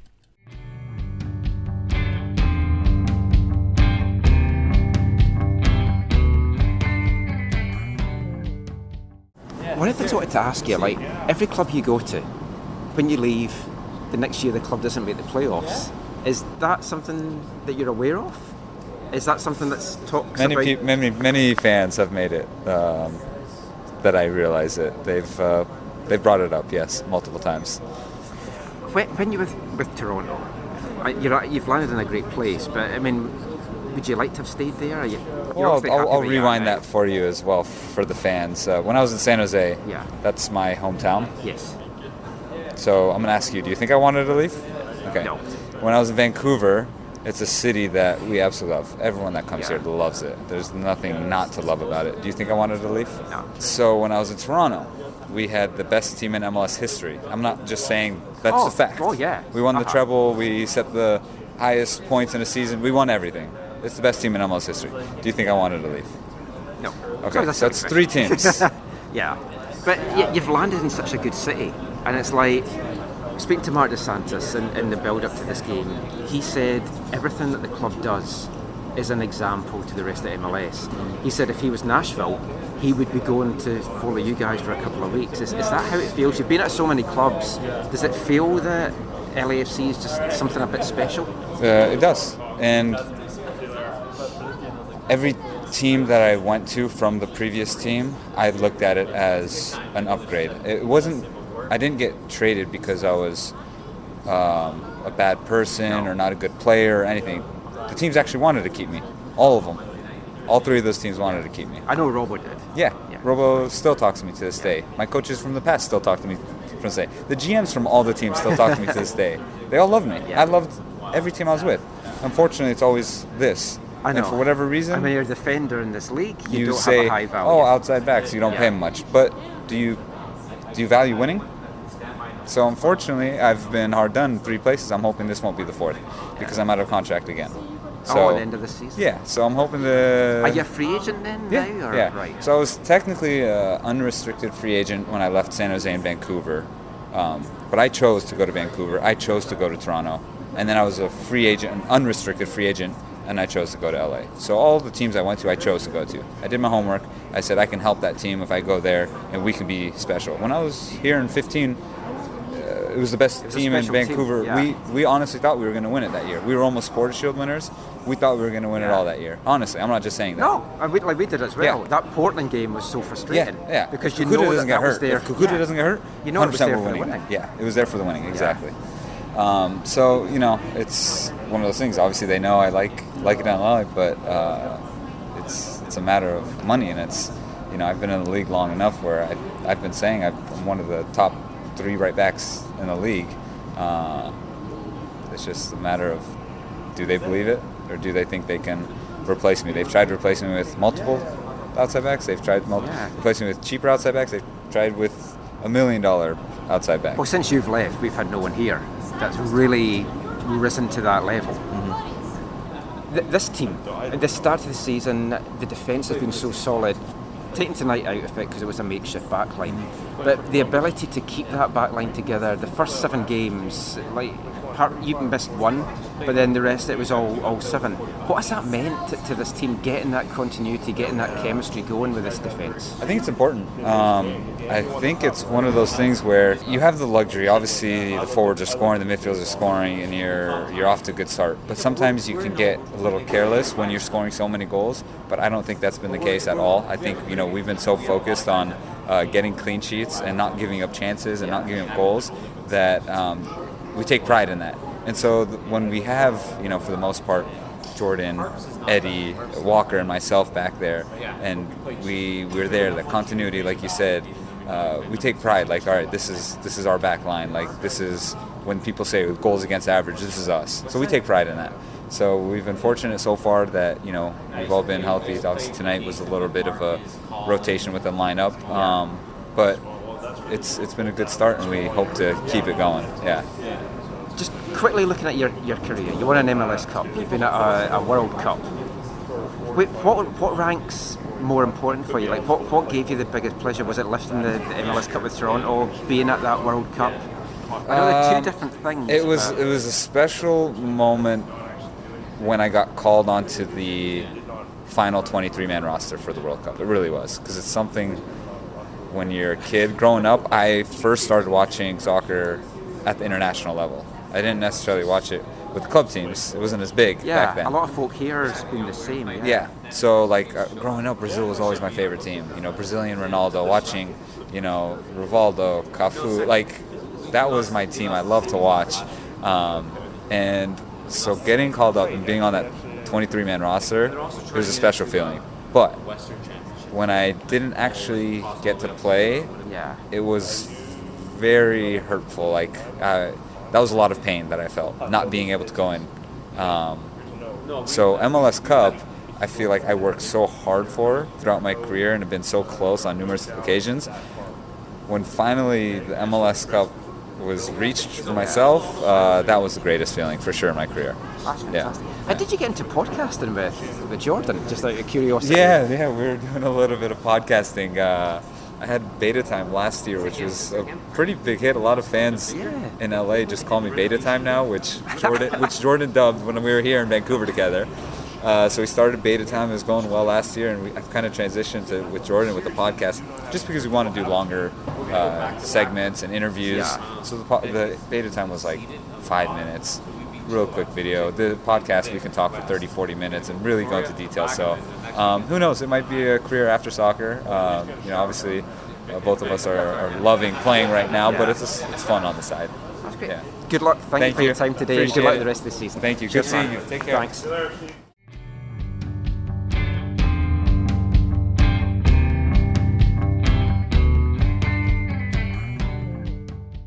Beta there. I enjoyed catching up with him, and you might. It was a great interview. I loved it. You might listen to that and think, hey, he's a bit arrogant talking about what he's worth in this league and how he is as a player. And I'll admit, I probably didn't value Beta as much when he was here as what I actually think of him now that he's gone. But that's because, like I said, that was the old MLS where fullbacks weren't valued. Yeah. And I remember we did talk to Robbo about that. Yeah. And he said that, if I pay him that much, I can't pay anybody else anything, so I have to let him go. Now, obviously, a rich team like TFC is going to be able to afford him because they can stretch out money somewhere else and bring in somebody cheaper, maybe somewhere else, and pay him under the table. I don't know what they do there. I mean, that's the thing. We're always talking that it's hard to justify spending money in MLS in defenders. So, I mean, why does this league not value defenders? We saw it with teams trying to sign, like Toronto tried to sign centre-back DP. It was vetoed. We barely got Demerit through as a DP. Yeah. No. Demerit was not a DP, and the league would not allow him to be a DP. Oh, that's right. Like Kendall Waston was a DP in basically name only, really. It's just the way that he could have had any DP with that squad. But as Beta said, if you value winning, you should value players like him and value defenders. I don't know that we're quite at that level yet. I don't think DP defenders are sexy enough to sell this league in the headquarters because they want the guys that are the guys that stand out. Yeah, but again, the thing about Beta, though, is that he is so he's so much more than a defender, right? Yeah, he is. I mean, he's got this personality. He's got this podcast now with Jordan. So you feel that they're going to go into media afterwards and continue to help grow the league. But on the pitch, he's an offensive threat, right? Oh, yeah. Well, you saw the assist he got here. It was good catching up with him. Wish him well at LAFC. Him and Harvey having a second lease of life there. And we'll be talking about the weekend in MLS West after this. Hi, I'm Carl Valentine. You're listening to the AFTN podcast. Little mommy's boy, he wasn't very old. Though he was very small, he did what he was told. Jimmy, Jimmy, Jimmy, Jimmy, oh, Jimmy, Jimmy. Poor little Jimmy wouldn't let go. He'd stay awake at night, lying in his bed. No one ever listened to a single word he said. Jimmy, Jimmy, Jimmy, Jimmy, oh, Jimmy, Jimmy. Poor little Jimmy wouldn't let go. The undertones there. Jimmy Jimmy. This was another band that I just learned today that I thought folk in Canada would know, but apparently they didn't really seem to have any hits in Canada. They're Irish legends, big favourite of the late great DJ John Peel. That was their third single, released 40 years ago yesterday on April 20th, 1979, in the UK of course. The B-side to that was Mars Bars, which we use as our theme for 30 Seconds to Mars. Single got to number 16 in the UK charts from their debut album, The Undertones. Lead singer Fergal Sharkey left in 1983 and the band split up and then reformed in 2009. There's a couple of football connections. When they reformed, they played a gig before Celtic played Arsenal in the Champions League in 2009, and the 7-inch single for their song My Perfect Cousin mentions Subbuteo and has a great Subbuteo cover as well, so you should check that out. But the reason we are playing that, of course, is to continue our 40th anniversary celebrations of the 1979 NASL Soccer Bowl win. Shakedown 1979. Cool kids never have a time. Wonder if we'll get sick of hearing this song by the time September comes around. We'll find out. In popular culture 40 years ago today, Manhattan was still a big film in the box office. Woody Allen. Tales of the Unexpected was a big show in the UK.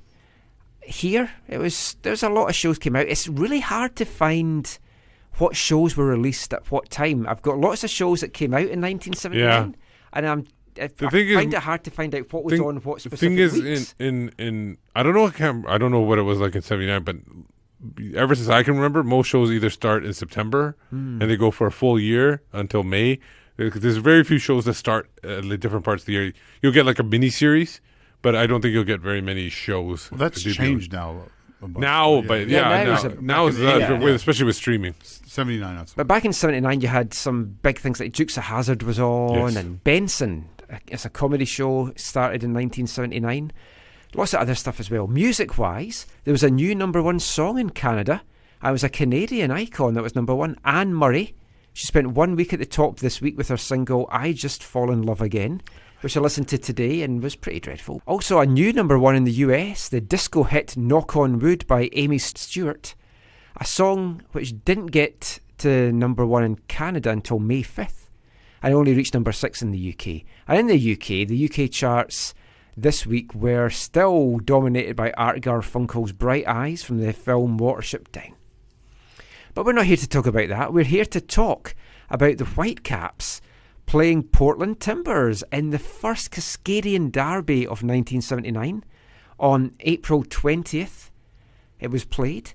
2-1 Whitecaps win. Interesting game, this one. Trevor Wymark put the Whitecaps in the lead in the 11th minute. had a chance to make them 2-up 10 minutes later, but missed a penalty. Portland then pulled it back before half-time, and then a controversial moment in the 76th minute that led to the winning goal. Was VAR involved? No, but VAR should have been involved. That was the thing. Kevin Hector crashed a shot off the bar or into the goal because the goalpost at the Old Empire had a bar at the front and a bar at the back in the goal.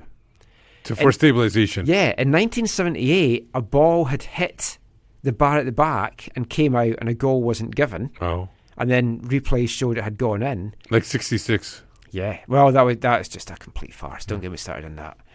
But in this one, Hector, the ball went straight in, hit the crossbar at the back and came back out again. But this time, Mark was on hand to tuck it in for the winning goal. Oh, gotcha. But replays again showed it had gone in initially.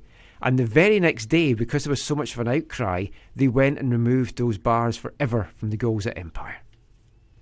And that was 1979 this week.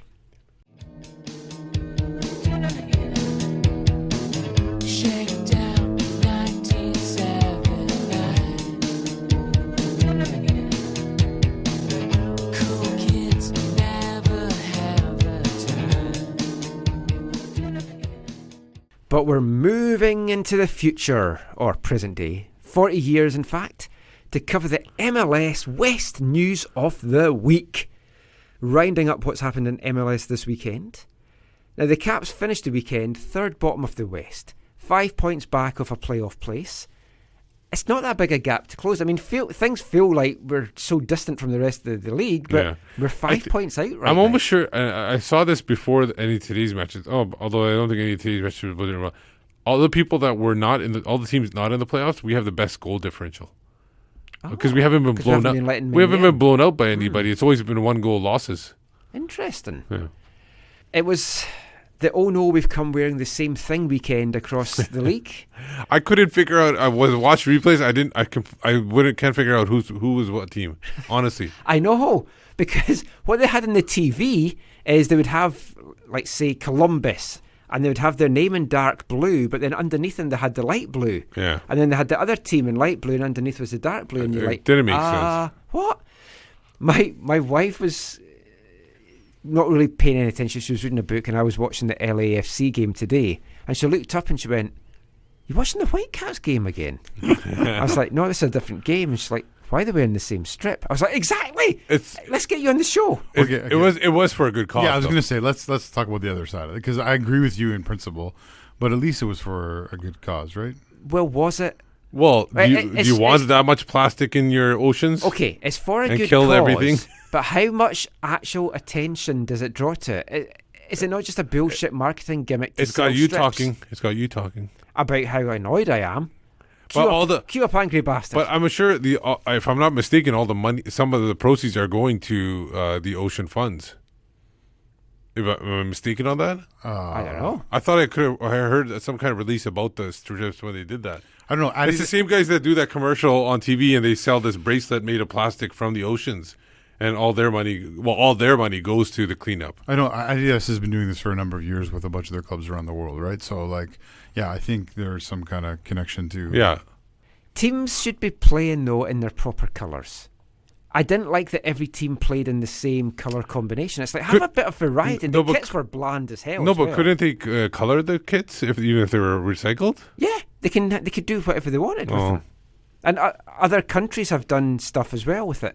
Can you imagine Man United playing in Man City's sky blue colours? I don't see that happening. And as a big Man U fan, I mean, you'd... Yeah, Zach, what do you think about this? You'd be up in... What about Bayern, if they had to play in Man City colours? Or if they had to play in Dortmund colours? No, well, actually, I don't know if we talked... I think we might have mentioned this before. You opened up for a long story. No, real quick. I think they came out the other day and said, look, in the future, none of our home kits will have any blue in them outside of what's on the crest. Because the supporters hate when there's blue in their... Like, for example, when Franck Ribéry showed up at Bayern, I think it was in his first year, he was sponsored by Nike, and he put on some Nike blue boots. And the Sud Curva, told him never... They expressly let him know, never wear blue boots again, and he never has. Oh, interesting. I guess like Celtic and Rangers, they're not going to want to wear green and blue kits as well. Let's get to the action, though. Good Friday, saw 3 matches featuring Western Conference teams, and it was a fairly good Friday for the Whitecaps in terms of results from the teams that you have to feel we're going to be chasing down for a playoff place. RSL went to Cincinnati though, and it was a strange performance. They won 3-0. Cincinnati were pretty dominant in the match up until RSL scored, and then it just all went to shit for Cincinnati. Richie didn't get any support at all. No. RSL hit them with 2 goals in the closing minutes of the first half, then a Rusnik penalty just before the hour mark gave him a double and kind of wrapped up the win, making it back-to-back wins for RSL now after they had gone 4 games on a losing streak. For Cincinnati, though, that's 4 games in a row now without a goal from open play. And after the good start, a lot of which all kind of have been the buzz of being new, they're struggling a little bit. And you kind of feel that this is already a big test for Alan Koch just in the early going. You thought it would be, but they're still in the playoff spots just now. When do they get the new stadium again? Is this year or is it next year? I think it's next year. Is a whole year there? Yeah. I thought it was less. So. I think it's a little bit more even than a year. I thought they were going to get that new stadium bump at some point this year. Oh, hopefully. Minnesota were another team involved in Friday night. That's wow, what a game that was. Burner for match. Yeah. I actually really enjoyed this despite the fact that Toronto won. And for us, it was good that they won, though. Different jerseys, though, so maybe different times. Oh, that may be why, yeah. 4-3 win for Toronto in the end. 4 lead changes. 3 players grabbing 2 goals each. Canadian super sub Jordan Hamilton being the match winner with 2 goals in 2-minute spell. And those were well taken goals. Yeah. I felt so bad for Boxall on that winner. The awkward bounce on the grass. Not just turf, you get horrible bounces. Or maybe you just misjudged it. Well, in headlines, I'll be talking a little bit about that grass. Yeah. It was good for us that TFC won, and Pozuelo again looked impressive, especially in the first half. 2 goals and an assist on the night. You just yearn for us to find someone like that to be able to bring here. Like he's essentially a shot creator. He can create his own shot. He doesn't need anybody else setting him up. And he's a difference maker. And he can set people up, and he can create his own shots. Friday finished off with LA Galaxy. Made a little bit of hard work in the end in getting past who had been the previously undefeated Houston Dynamo. It was 2-1 in the end. 88th minute winner from the head of Diego Polenta. Zlatan earned another penalty. Defenders, I don't know if he's in their head just because of who he is, but they're doing stupid things. They're making challenges and putting arms on him and doing all this stuff that's giving him the opportunity to go down. Yeah. And it makes how Daniil handled him, especially in that first half, all the more impressive and when you see what these other guys are doing. And he only scored because he got away from Daniil. Yeah. He was lucky to get the penalty in the end. It wasn't his best taken penalty, but I mean, you need a guy that can earn penalties. And it looked like it was a penalty this time, but it was another stupid challenge by the defender. Yeah, it was a penalty. Yeah.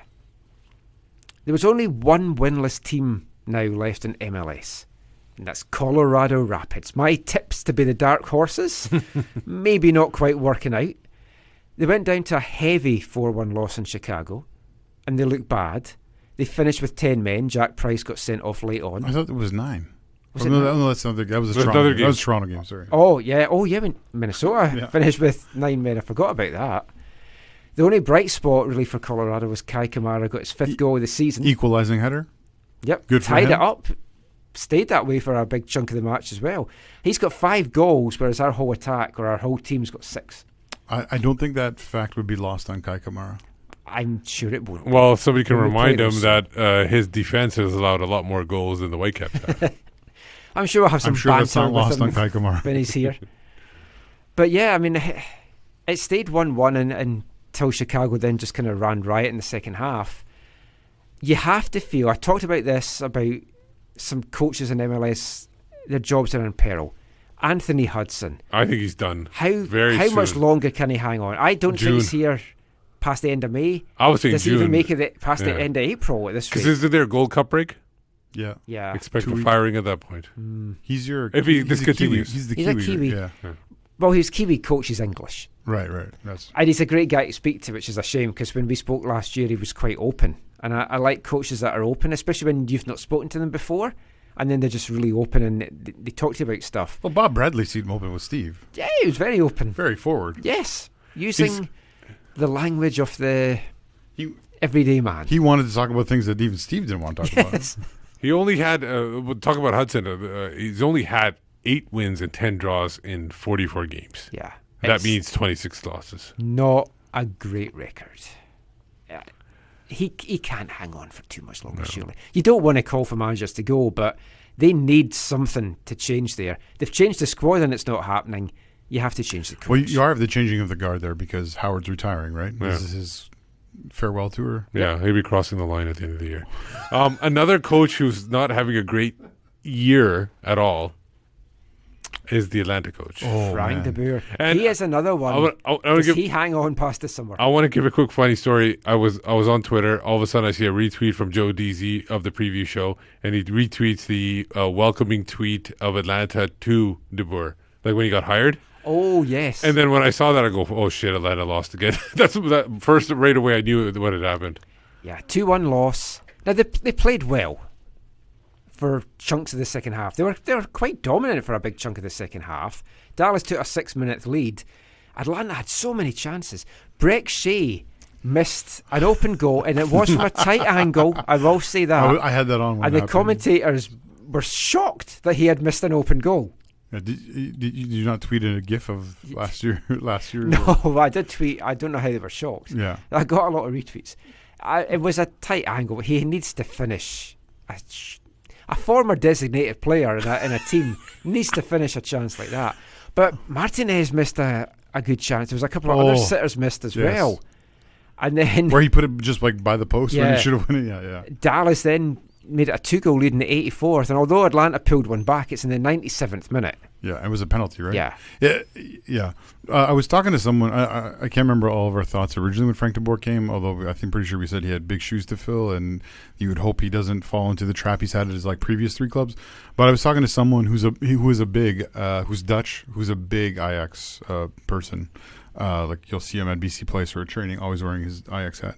And he just said, I have no time for Frank de Boer. Just his personality is so negative and so non-relational, basically, that even though he has been a part of great things in the history of Ajax and to a lesser degree the Dutch national team, that he is not a player who's known for maybe how he can work with I think people / players, right? As a like a man manager. Well, LAFC lost to their former assistant coach. Yeah, and obviously, and then the game we're going to talk about, Portland defeated their former coach. Yep.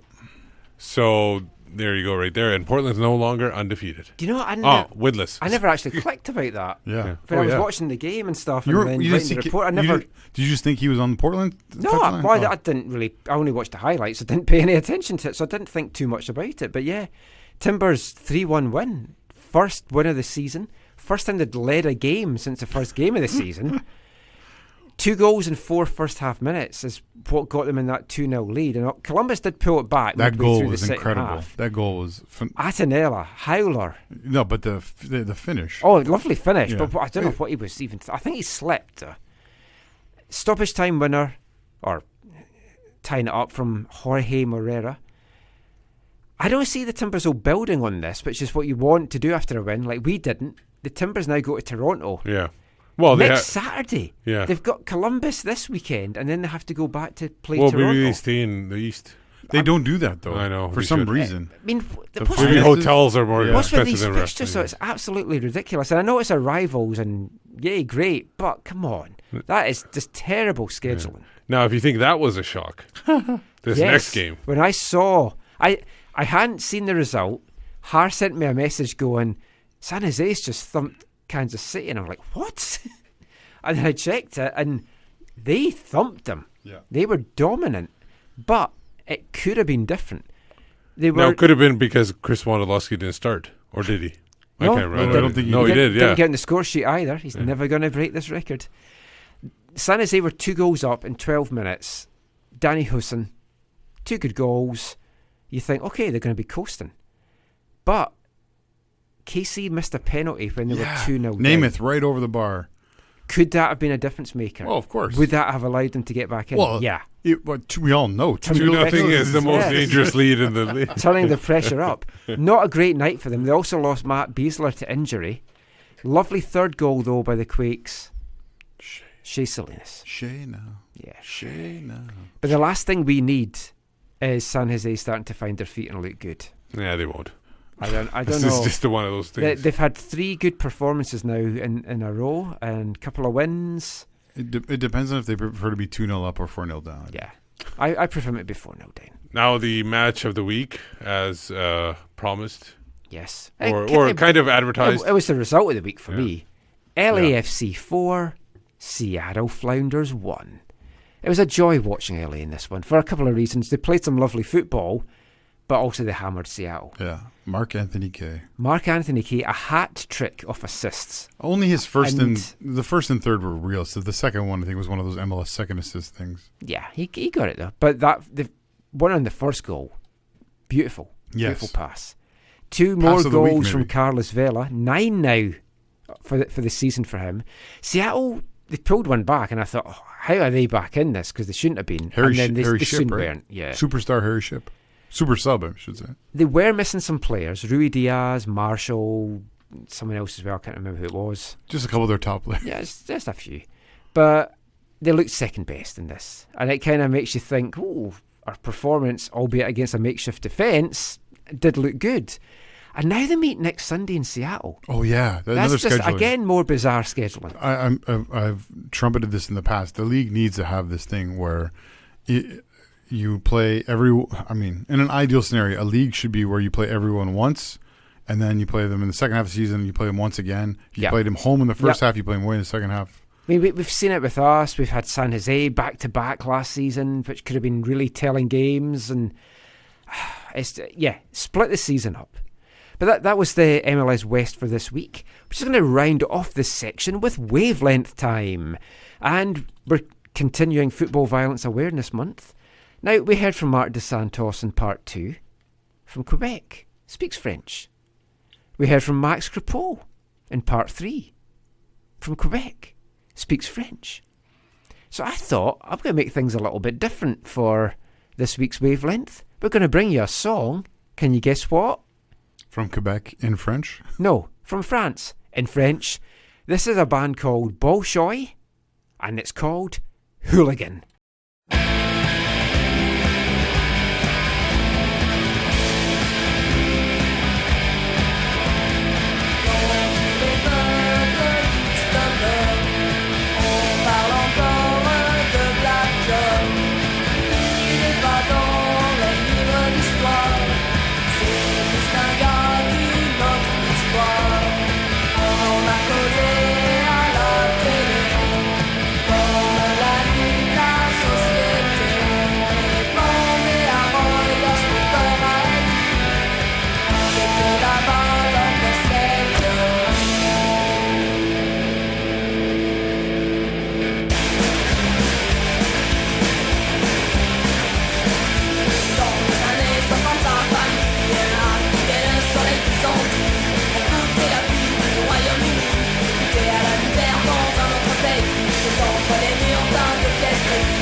Dans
Bolshoi there with a song called Hooligan, about the death of a West Ham hooligan, stabbed to death up in Liverpool.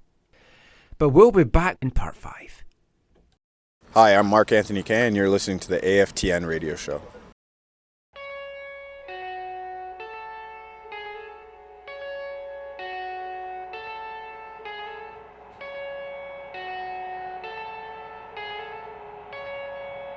I was running through the 6 with my woes. Getting cash, you know how it goes. I get a Ferrari, then I swear I get a Bugatti instead. Shaking it so loud, I don't have no time for that. I don't like a seriously take themselves. City to turn up, I take a fine for that. Jet's been where you find me, yeah. It's been where you find me, yeah. I was running through the 6 with my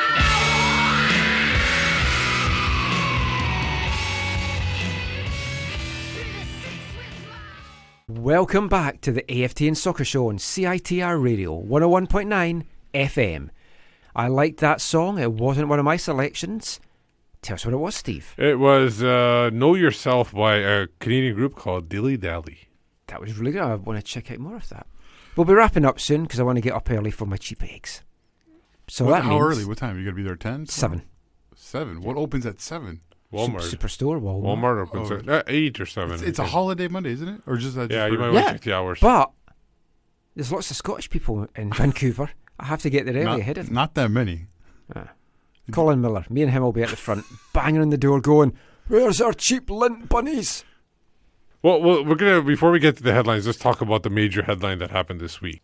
Obviously, the big story this week happened during the LAFC game. Well, the kind of just before the day of the LAFC game, when the Whitecaps released a statement saying... I'm doing my air quotes. Yeah, I did that too, yeah, statement. Basically not really saying anything. And I kind of, I don't know about you guys, I read it like 3 times. I go, what are they trying to do here? Yeah. Because it didn't make sense at all. I said in last week's show. All they did was kind of expand into what they had been saying before, but really still not saying anything. Why they did it then is obvious. This is they've kind of followed like the same playbook they have on other issues in the past when it comes to engaging with supporters. In the past, when the supporters have expressed a concern about something that the front office is doing, and said that they're going to do something in response to that, this is what they have done. They've released a public statement to try and show that they care, or show that they're engaging with, or share their perspective, or share info on the situation, or whatever. So you saw this with the Cascadia scarf when they went about going around the trademark in a way that I think it's fair to call shady. Well, it was definitely with a lack of respect to their own supporters. Yeah. So, but the problem is they show that you're saying they're trying to show that they care, but the statement itself was so cold. Trying to show that they care and also curtailing public perception. Yeah, well, is what I think the attempt is at. To show that they're not doing anything. They're trying to... Whoever they hired to write this letter, they should be let go. I saw your tweets. Yeah, it wasn't very good. Yeah. Very robotic. They didn't even, I didn't even realize this. Other people mentioned this, and I go, oh yeah, that's right. Nobody even signed it. It was just from the Whitecaps FC. It was like a so generic statement. Don't you think that I don't understand the head office, but maybe an owner should have put their name to it or something like that to show that it's coming from the top. They don't mention that there's going to be changes going on. They'll just say we're going to hire somebody and we'll see what they say about changes. No, that's not good enough. The lack of signing looked awful. Yeah, it did. A lot of people were not happy with that. That was just a bad thing to put out as a perception, that you don't care because nobody's willing to put a name to it. Okay, so a couple of things. One, if you're Bobby, I don't think you can have your name on that because you've been named in these things. Yeah. You've been alleged. His name has been brought up in the articles. Yes. Is that fair to say? Yeah. So I can understand why that, but it also fits with how they've in the past done things in terms of like let's protect people by saying it's the whole, right? Yeah. So they released Martin Rennie. It wasn't me as an individual who did it. It was the football committee who did it, right? Who chose to do it.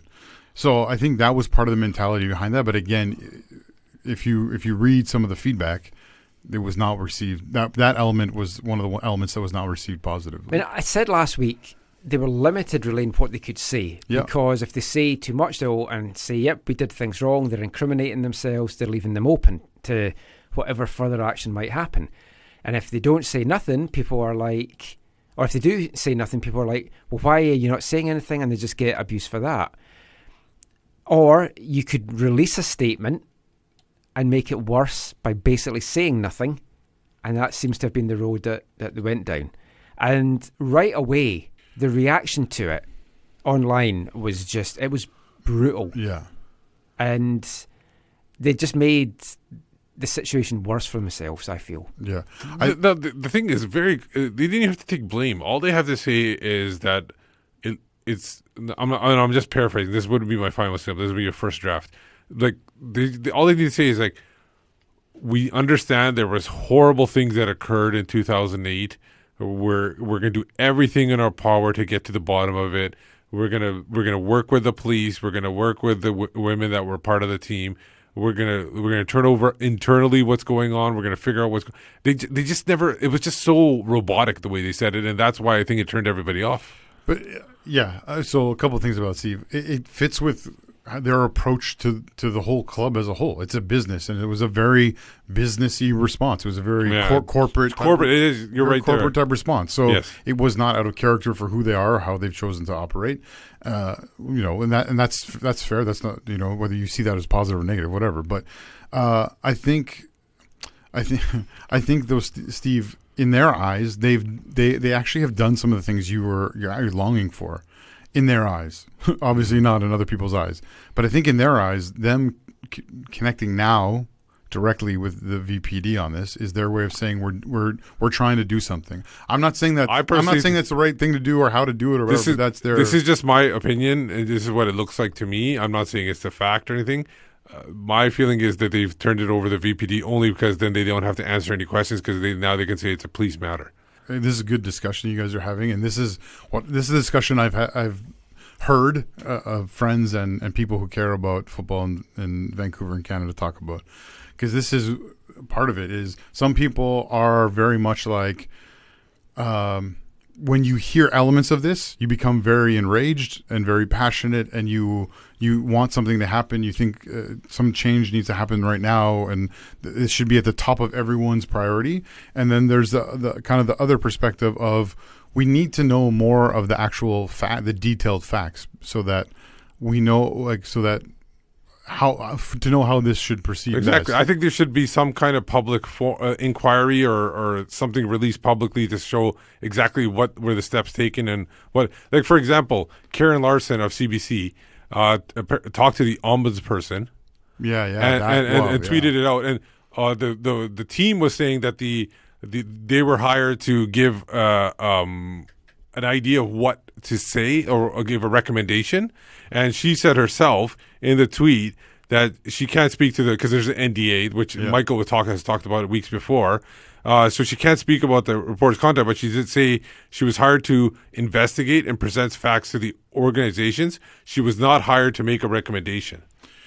Yeah, so that's a different element of this that is really awkward, and it's hard not to believe that because, I mean, obviously maybe the person's trying to save save face for themselves, the investigator or whatever, but it's hard not to believe that. I've asked some people that, and they're like, well, we need to know. I mean, how do we know if that's true? That's a stunning revelation from this week if it's true. Well, because this might be a terrible analogy, but when I heard that, it sounded like what the Whitecaps have been saying in their press releases it's been reminding me of like McDonald's back in the day.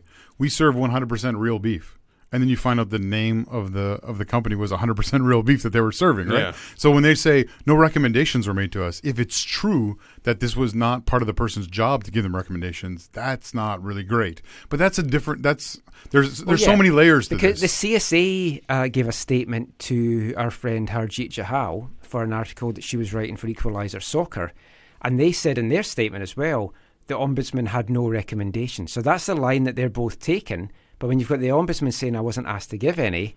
It wasn't part of my purview. It wasn't part of my job. That's a big thing. And talking about Hara's article, she had a meeting with Cara last week, and they sat down and they talked about a lot of things. A very telling quote for me that came out of it. Cara was asked, what should happen to these people that were involved back then that are still involved with the team now, or still involved in soccer just now? Should they still have jobs? And she said, I think anybody that was involved in any capacity in what happened in 2008, 2011, which are the allegations against the different coaches, and 2017, which is what happened in the Whitecaps residency youth program with the guys. I don't think they should have jobs. Part of their job is keeping athletes safe, and they've all failed immensely at it. Yeah, because it's not even that things happen, but my biggest issue is that it seems like they're covering up stuff all the time. Well, instead of if they had just gone and said, in some way had said that they were trying to protect there was inappropriate stuff and they're trying to protect the kids. That's all they had needed to say. They would be held up at a high regard if they had said that something like that effect. So instead of trying to cover it up. So again, and I think we mentioned this when we originally started talking about this issue a number of weeks ago, but I think this comes from their approach to who they are and what they're doing. This is a company and they're always trying to save face of it. Oh, for sure. So let's talk about 2017 as an example. In 2017, you guys can correct me if I got this wrong, but my understanding is not that they didn't go to police in this incident, but they did not want what was happening in the findings, or they didn't want the issue to come to light to the public. It wasn't like they were like, don't talk to the police. I think they connected with police on it, but they didn't want it to be in the public eye. Yeah. And so again, I think that irks people. I think that rubs people the wrong way, but maybe not the best phrase to use in this instance. But that's what people get infuriated about when you use the word cover up, Steve. Yeah. Again, it's not like they maybe didn't do they did a number of things right, but they also did everything they could to save their brand, to save their image, to save their reputation, all that kind of stuff, which in some way is understandable, but in another sense, it also probably makes a lot of people uncomfortable. And I think that's kind of woven throughout this. Another element which we talked about in the past is the disclosure issue, right? Where a player goes to someone in upper management, says, "I have a concern about this. Please don't mention these names," and those names allegedly are mentioned. You can't that broken trust is a huge issue, whether it's around these kind of issues or other issues. You can't have broken trust like that in any kind of organization. And then that person who obviously it was Kyra's teammate that was one of the people that was exposed to the coach that they made a complaint, and that person I think it was mentioned in the interview they basically quit the team because they couldn't handle the harassment that was happening after everything came to light. Yeah. I'm not sure who's who in there, but yeah, that is part of. Well, it was Kyra and one of her teammates, and then she had already left. She said she knew she was leaving. She knew she was leaving, so she didn't make a difference. But she found out when she was away that her friend was basically harassed so much, and that she eventually quit the team and quit soccer. There's been a lot of coverage of this over the last couple of weeks, and last week it seemed to really ramp up a level. I think international, right? Yeah. Well, yeah, that's the thing as well. Yeah, the Guardian in the UK's now published 2 articles on it. 2 very, very critical of the Whitecaps. It's actually the Guardian US. It was the Guardian through the US or something like that. It's the Guardian US guy wrote it, but it's on the actual Guardian UK website. So, I mean, it's got a lot of attention. And with the Women's World Cup coming up, you have to feel that if this hasn't been sorted out by then, questions will start to get asked to officials that's over there. And I know some people have mentioned this, and maybe we have also in the past, but one of the and obviously there's people still heavily involved in the game that were a part of that team, right? Christine Sinclair was here for part of that coach's reign. And you have to also mention Victor Montagliani, who was head of BC Soccer and I believe head of the youth teams for Canadian soccer as well at that time. So I mean, he was involved. And Stephen Moore, is it? I don't know. The current CSA president. not Miller. Stephen Miller. Stephen. Stephen Reed. Stephen Reed, that's it. Stephen Reed, the current CSA president, was involved, I think, with BC Soccer at that time as well. So, I mean, these people have been involved. A lot of the coverage of this week got kind of amplified by the supporters' walkout at the game at LAFC. So, a lot of discussion about this online. Tweet we got from Brookwood FC asked us, was it successful to do it? Or do we feel that something else should have been done? And will this now become a continual act? Not necessarily walking out, but protesting amongst the supporters about this. No, I think it was successful because it brought it to light on the mainstream media. I don't know if the mainstream media would have talked too much about it.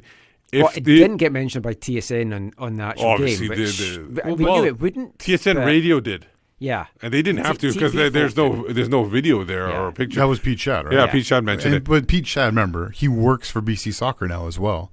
And he, I think, has played a role in making sure that they're dealing with this. They're sharing their thoughts and perspective on this. Can I ask you one thing? There was a talk on the Twitter, too, about him not getting his license pulled for being a coach.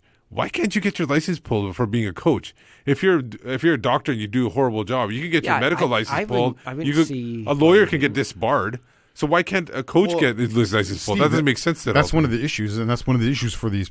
That's one of what this all came forward, right? Is because these players were dumbfounded by the fact that he was still coaching. But I guess it's a mutual consent thing. It's the NDA supposedly that surrounds all this. But they can also argue it's a qualification. So if you get a degree and you do something, your degree doesn't get pulled. Yeah, and another thing is the Coastal FC has right now escaped a little bit of this thing because I think in the same article was mentioned by Kara that the people that running Coastal FC were at the Caps at the same time.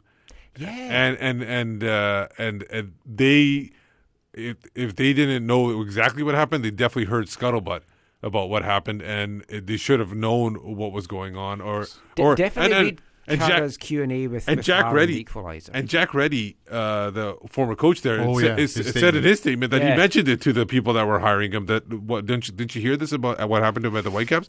So there is.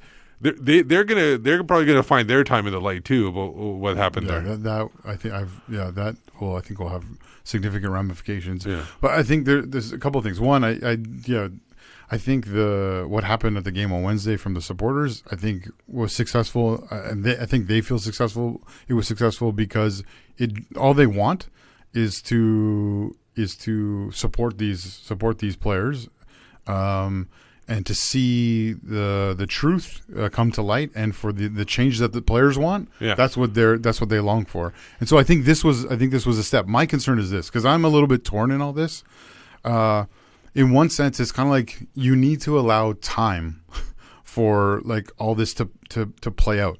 Yeah. Now it feels uncomfortable to allow whatever. If finding out, is there anything legal? If it wasn't legal, still, what else should be done? Like, continue to corroborate these things or whatever. Like, I don't understand that process. I'm no expert on any of that, but I think in part that takes some time, and so I think there's a lot of impatience around that, and I think that's understandable. On the other side, you have people who want to. I think last Wednesday was the beginning of raising the temperature on this, or raising the profile of this. And so in terms of, I think the question asked is, will this be ongoing? I think that there's going to be a desire to, like, that was like the starting point, and it will, I don't know how quickly, but will escalate as time goes on, especially if something is not seen to be done. But I think what everyone longs for is like what really happened. Yeah, because the whole mob mentality can be a little bit much. Like, it's good for the bringing light to things, but can also be a little bit. People just want blood. Like they hear elements of things, and they just like they just need something to make them feel better about the situation, which isn't necessarily bad in of itself. But I think with the social media mob mentality is a little bit scary. I think in our world, for sure. a little bit, But a I little think bit weird. I think most importantly, the people that need to know what happened are the women that were involved in that, because they're very much in the dark of what happened. Totally, and it's important for them to find out what happened. Also, it's important so these things don't happen. Obviously, it's hard to stop things from happening because you can see that it happens all the time. It seems like, but to stop, to kind of give, like she mentioned in the interview that she said that it's instead of these organizations investigating themselves, having a third party, like you got a human rights tribunal, right? For human rights and everything, and a Better Business Bureau. So why not have a third party to investigate like abuse that's happening inside sports organizations, because it happens a lot. And just to clarify your statement there, Steve, you mean a different kind of third party, right? A third party where it's like maybe the organizations pay for it out of their budget, and that third party reports to, like, people can go to them, and then they report to the police if something happened, and then there's nobody in the organization that's involved in it at all. Right, and I think that's partly what clarity people want, because in one sense that's what was supposed to sort of happen with this original investigation in 2008. But people question the fact that the Whitecaps were paying for this with Canada Soccer, or whatever. So but I think what people want, Steve, is a little bit more clarity on what are the best practices and what does. Because the Whitecaps keep saying that we have the best policies, we have the whatever, but I think some people want more clarity on what that looks like. The problem is with me with this is if this happened 3 times over a period of 11 years, you might want to, too much. Three times. One time is you should kind of nip it in the bud at that point. I just think that if they can figure out, release what happened, let people find out what happened. Like I hate asking to call for people's jobs and everything like that, but sometimes the responsibility needs to be put on somebody, and it might need to be put on somebody for this once they find out what happened. Yeah, because there's definitely, it's not all adding up at this point to me. Yeah, I think the people who've come forward, the players who've come forward have been very brave, and. If the police came out this week, right, or last week, and said, "Hey, we know about the blow, we know about these expressions, we know about what's going on. People have been telling their story. If anything criminal happened, please tell us." In one sense, it feels like it's gonna take someone to come and tell more details of their own personal story for this to move, I think, forward in the way that these 13, 14 players from the squad feel like it should. Yeah, I think. There's still a lot more to come out in this, and it's not a story that's going away. No. Which is good, because I think at first Cara thought it was maybe not going to get the traction it did, and then it's just suddenly escalated. Radio shows are talking about it, it's on TV, news things are talking about it, and it needs to be taken on more by, I think, the news people than just the sports people. Yeah. So that it's in mainstream coverage and not just like the CBC in sports reports and stuff. Yeah. We'll be talking a lot more about this, I'm sure, in the coming weeks. But that is it for tonight's show. We've not got time for any more Soccer Web headlines. But just before we go, let everyone know where they can find you online. You can find me on Twitter at WhitecapsBeat. For me, it's at Zachary AM, and I'm a part of the Movement Curve Collective. And I'm Michael McCall. You can find me on Twitter at AFTN Canada, on Instagram at AFTN Soccer. Give us a like and a follow on YouTube, AFTN Canada. And also give us a nice rating and review on iTunes. We'll be back next week. Philadelphia Union come to town to play the Whitecaps on Saturday. There should be a preview show for that one during the week as well from Joe and the lads. But until next Sunday, thanks for listening. Take care. And mon the Caps.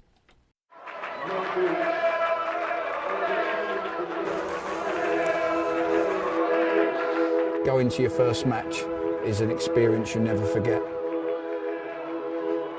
The atmosphere of what's going on around the pitch looks beautiful, and you always look and go, wow, I'd love to play here one day. If you get the bug, it's going to stay with you for life.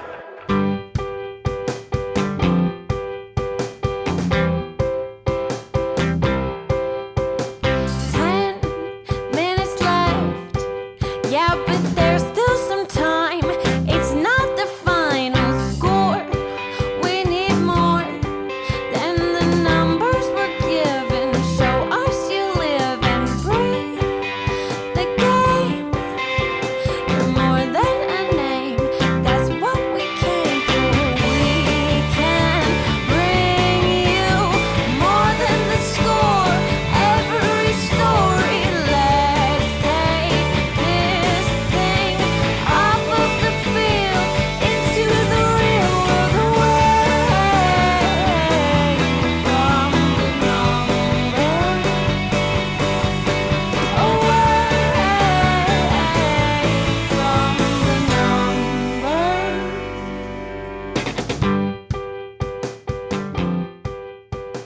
AFTN.